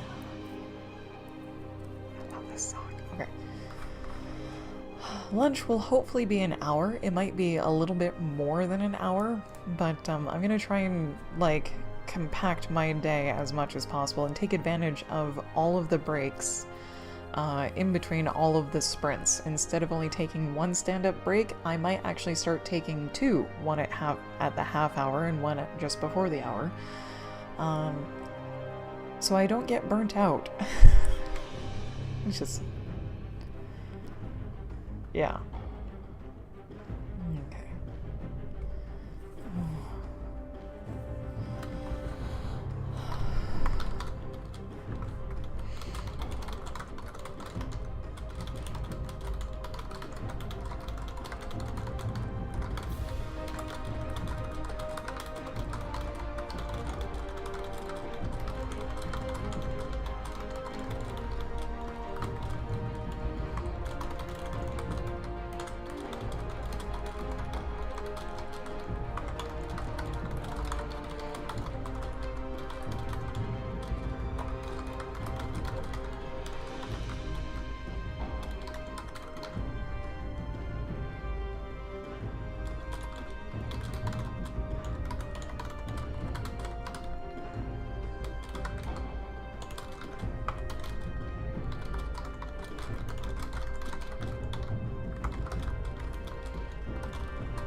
Okay, got about 16 minutes left already. Jesus.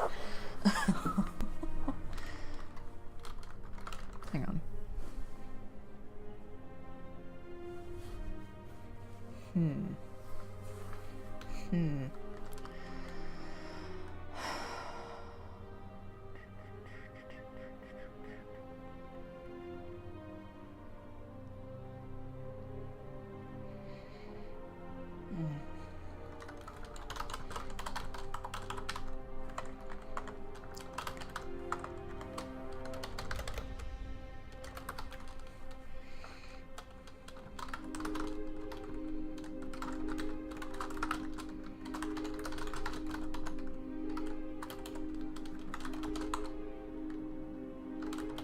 There's an H in there. There's no... okay.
Ah, Clundy Man, hello.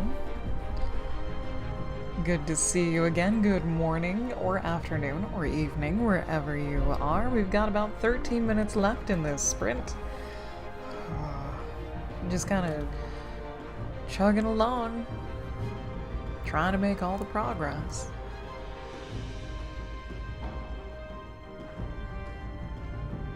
I should probably figure out what my actual word count goal should be for the day.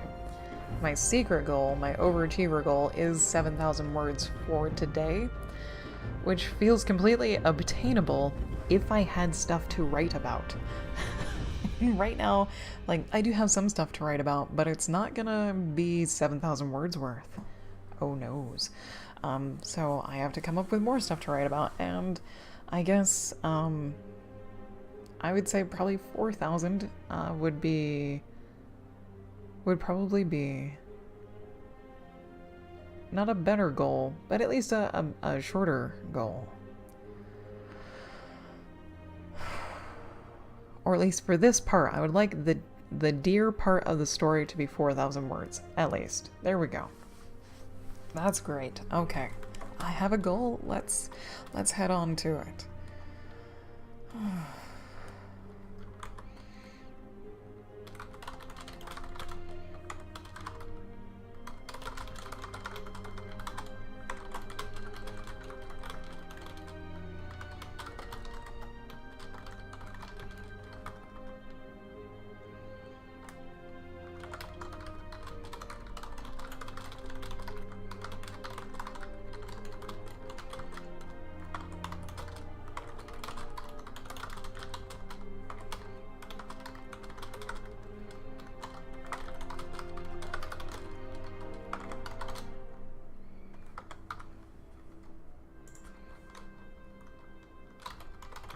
There we go.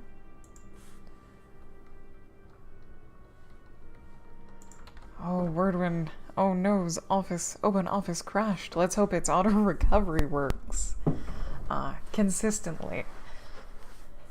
I will be very appreciative of my lunch because my upper back and shoulders are starting to not feel great. Like, stressed the fuck out. Oh. Excuse my words and sorry about my stretching. I'm just... Yeah. You just saved all the dogs you had opened. Nice. Nice. Got about 10-ish minutes left in this sprint.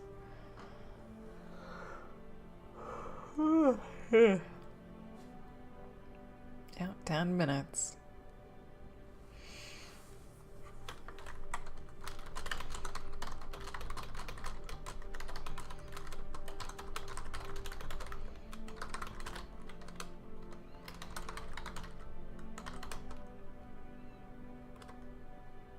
I mean, this is probably like a double redundant thing. It's redundant. Oh well. Oh.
Do not panic.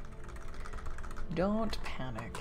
And Crest Rider, hello, how are you doing? Good morning. The writings are going alright. How are you today? Hope you're having a wonderful day. I can start saying that because it's late enough in the day. Ha! Been writing for about three and a half plus hours. Almost 4 hours already this morning. Haven't really made a ton of progress or headway, but it's been progress nonetheless, so that's good.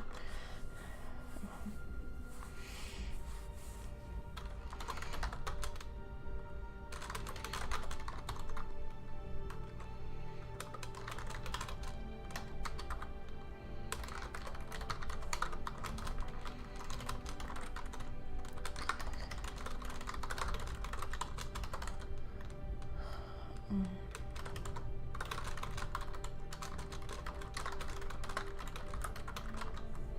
6 minutes left in the sprint.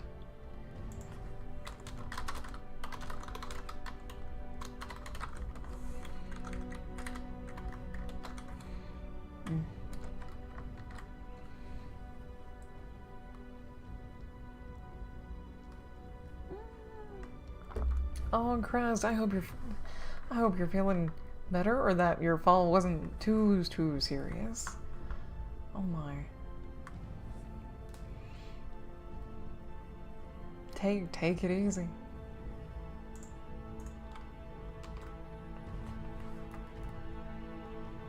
Yeah.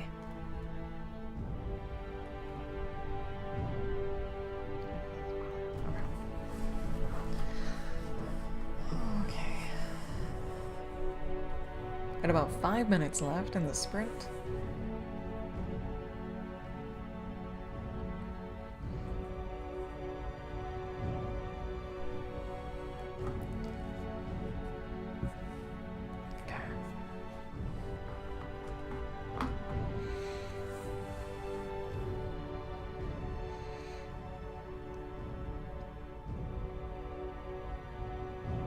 Let's see.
There we go.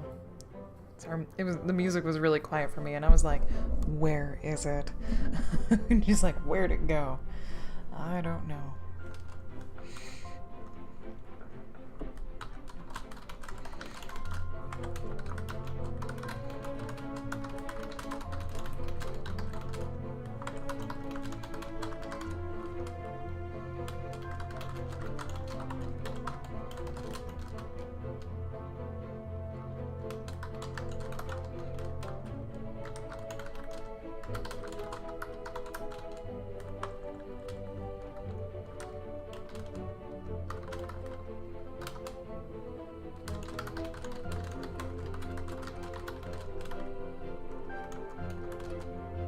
I can frickin' spell. Oh my god, there's a couple of H's in there. There we go. Ugh. Rhythm is one of those words. It's like, I've got too many letters. I don't need them all, and yet here they are. Oh my god. I honestly don't want to take a break from writing, but I need one. Got about 1:30 left in this sprint, and then I'm taking an hour break. Stream will shut down, but then I'll be back and dive right back into the writing. Hopefully.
We'll come back after the break. Alright, have to go food shopping? Yeah, food. Important food. 10 seconds!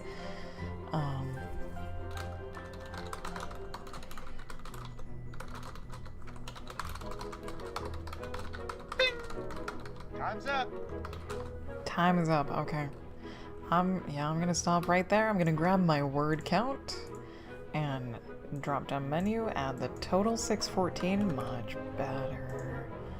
That feels better. Alright. And then, yeah.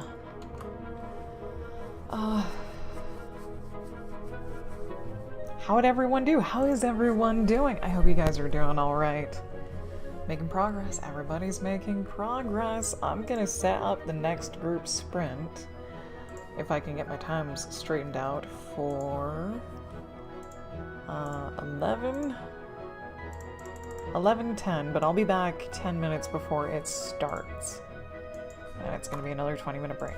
20-minute sprint. There you go. There you go. Thank you, Melody. Thank you. All the progress. Any progress is good progress when it comes to writing. I'm just hoping my computer does not die between now and then, because that would be a real shame. Anyways, I'm gonna call it for me for lunch. I will be back in about an hour and 9 minutes or so. You can follow my Twitter to get a more accurate announcement of when I go live. And if you're new around here and you would like to know when I go live, you can follow me on Twitch by hitting that little heart icon and making sure the notifications are turned on. And you can follow me on Twitter at JasmoColors, and I will catch you guys after lunch.